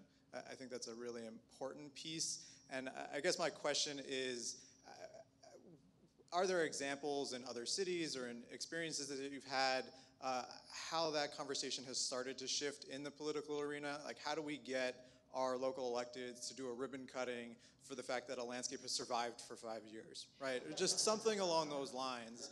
Because I think ultimately the stewardship piece, there's lots of research that's now coming out that shows that well-maintained spaces increase trust in government and create a better environment for neighborhoods. And I think there's a body of research that's out there that we're not necessarily tapping as designers or even as public officials that could start to maybe advocate for more of that funding and bring it more into the uniform services kind of discussion. We'll never get there, of course. I mean, that's a whole different discussion. But I'm just curious what your experiences are across the board, even in the private setting. Like, how do you, I mean, you have very knowledgeable or sophisticated clients that maybe take this on, but how do you continue to sort of bring that conversation forward? I don't know if I can answer your question directly, but one of the things I thought I'd talk about today and chose not to because I just want to yell at you all day. But why does the ASLA not give awards recognizing a success of that sort? We give awards for people who glue moss on the wall and say, oh, it's great, put it on the cover of Landscape Architecture magazine, but do we give awards for that design that still look good 5 years later? We give the Landmark Award. You get, right, the Landmark Award, 25 years after they're all dead. I mean, That's not fair. No. I gave the Landmark Award the years I was president. The Landmark Award is a classic award for that type of project that meets and has sustained the design intent and the maintenance of the signature landscape. It can be something bigger. But why does it have to be a signature landscape? Why can't we just say this is the right way to do the? Why can't we give awards for doing the stuff we should be doing anyway? By focusing on such a narrow spectrum, I think we need to use our own level of advocacy to broaden the conversation. It would be kind of easy to do that, to do more of it. You know, one thing that we see, I mean, New York City is an outlier in the sense of it's so complicated and the dollars are a huge amount and it just seems to take forever to get anything done.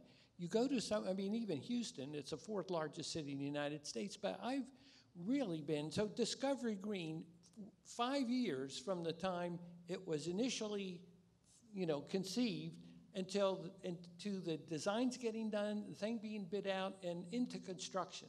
Now, this also included, purchasing land, getting rid of parking lots. I mean, this was really setting the stage for this little 12-acre park was complicated, but they did it. I mean, they just did it. And I don't know how much of this stuff is that we're so New York City-centric that it is just, we have a very complex and complicated kind of world we have to operate within. And I think some of these other cities just move on and they get it done. They roll up their sleeves, even from a change of administration to a new incoming administration. There seems to be something that everybody's on board. Now, maybe it's just smaller and everybody knows one another, and so they're afraid to, tick somebody off or something like that. But it's amazing to me how much more gets done and how much more even new ideas can be presented and tried in some of these smaller cities. In New York, just, it just gets so bogged down and it takes forever. I've got a mic, so I'm going to use it. So picking up on Nick's comment about the question is, adding to his comment, there's so much proof now, and I've seen this, I don't don't know if this is echoey, but there was a talk last year where, you know, some people at Penn looked at Philadelphia open spaces, particularly these like 1,000 green spaces that had been created over many years, and they looked at blood pressure, and they looked at depression, and they looked at the effects. And this has been quoted, I have seen it quoted so many times in the last year. And so that kind of proof of either increasing the health and decreasing morbidity in neighborhoods, maybe decreasing recidivism in jails, crime, in these. Are those things being used? Are you making, is anyone able to make inroads in terms of selling the value of parks and open spaces as money, is that new information, or is it, I mean, we know the healing gardens, that was all proven years ago, but is this new information that's making any inroads now and having any success with that? With government or, finance? I think if I'm understanding what you're asking, we at Parks are very in tune with all of the research and all of the benefits that we know accrue to public open space. I think the challenge in New York City is we're a very densely built city. We're not building a lot of new parks simply because there's not a lot of land. And where there is land, it's so exorbitantly expensive for us to acquire. What we're doing, and to the credit of the de Blasio administration, which started during the Bloomberg administration, is when we do rezonings, when we rezone an entire neighborhood like Inwood and other things, there are large sums of money that come to parks through a capital process to build new parks as part of the infrastructure of a new neighborhood. So there's very much an acknowledgement, I think, in this administration, the City of New York, through city planning and a lot of our sister agencies, that when you're rezoning, upzoning a neighborhood, you have to include public open space. But I'll give you an example. We were just in a meeting yesterday on the final 2 blocks of what is now called Bella Abzug Park, right near the Convention Center. It used to be called Hudson River Boulevard Park. It's being built as part of that rezoning. To build 2 blocks of that park, the last 2 blocks, blocks 5 and 6, cost $168 million to build 2 blocks of parks, because a portion of it has to be over the railroad tracks because there's not actually terra firma there. And we're building parks now in places where you would never have thought of building parks before, because it's literally the only place to build parks anymore in the city. And that's what's really driving the creation of parks. Oh yeah, yes, I mean, we. Is that selling it in any new way, or? So under Commissioner Silver's leadership, we have an entire division of parks that's called Parks Planning, separate from our capital division. And they are constantly looking at data, at ASMA rates, at any data you can imagine. When we need to justify, and I talked about Community Parks Initiative, making those investments in those 180 parks that haven't had more than $250,000 in the last 20 years. So those are the parks that all fell off the radar screen, and this gets to our whole equity initiative and One New York initiative. So this is looking at ASMA rates, and we're prioritizing where we make investments based upon every socioeconomic, physical, health indicator that's available to us. We're constantly cross-referencing, overlaying them, identifying hotspots, and trying to prioritize, okay, in this hotspot, there's this park. Can we get an investment in that park? And are you getting any, I mean, in other words, there was talk before, the people who understand finance, the people who people who understand this stuff. Are you making any inroads that weren't made before because of this information? No.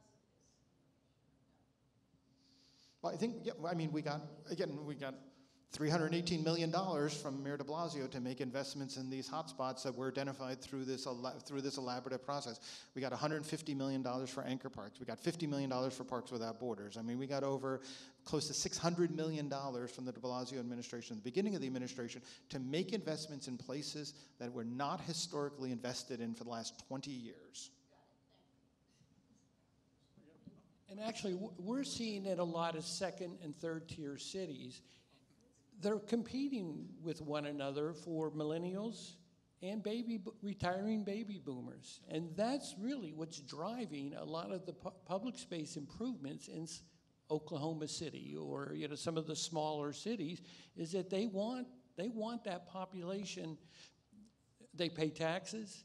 they don't have the same drain on city services that some of the, a younger family does stuff, although the millennials, but it's a really kind of interesting, and that the millennials and the baby boomers, they want the same thing. They want trails, they want quality open space, they want, kind of an exciting and vibrant, downtown area and stuff. And so a lot of the work we're seeing and being part of is really being driven by the cities understanding that we got to really set this up so we're competitive to attract that population.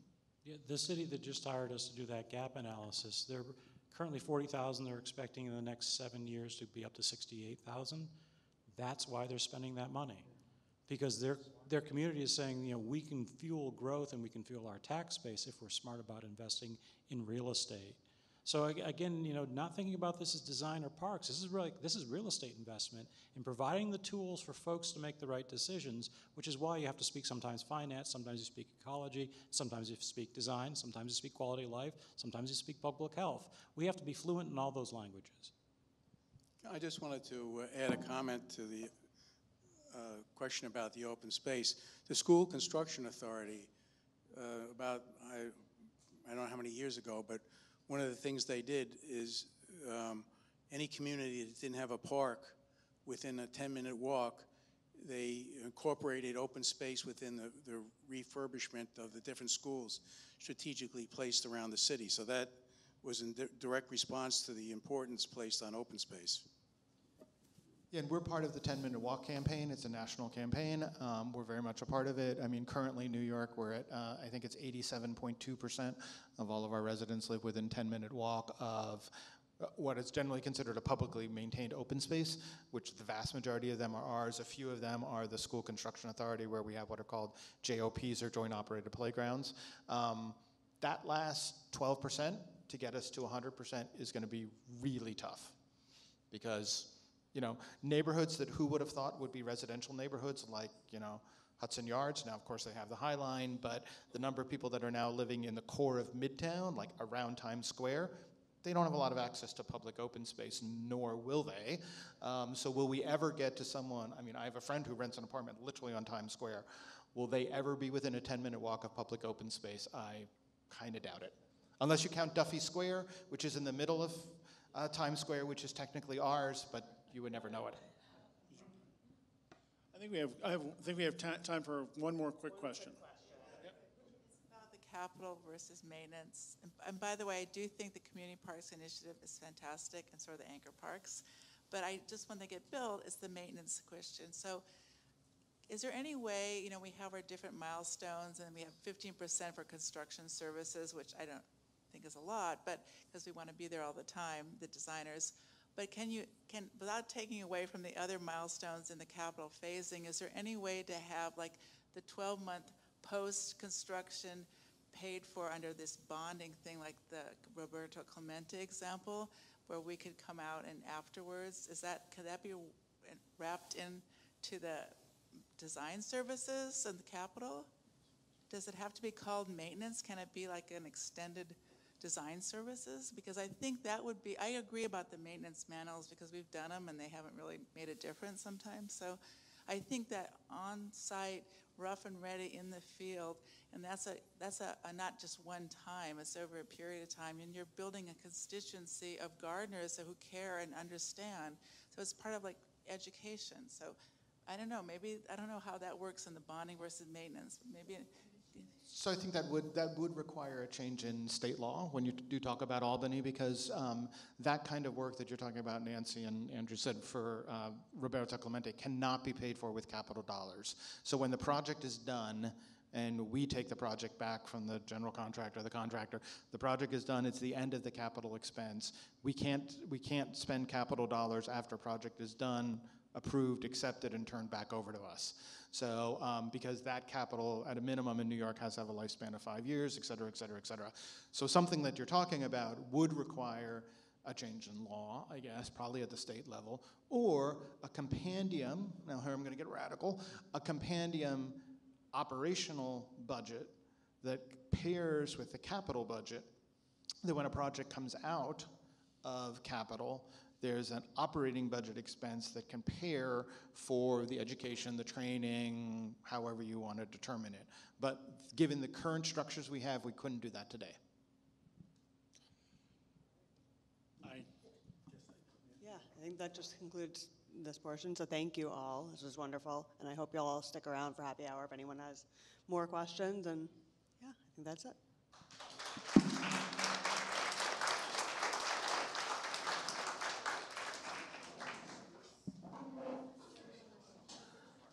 I think everybody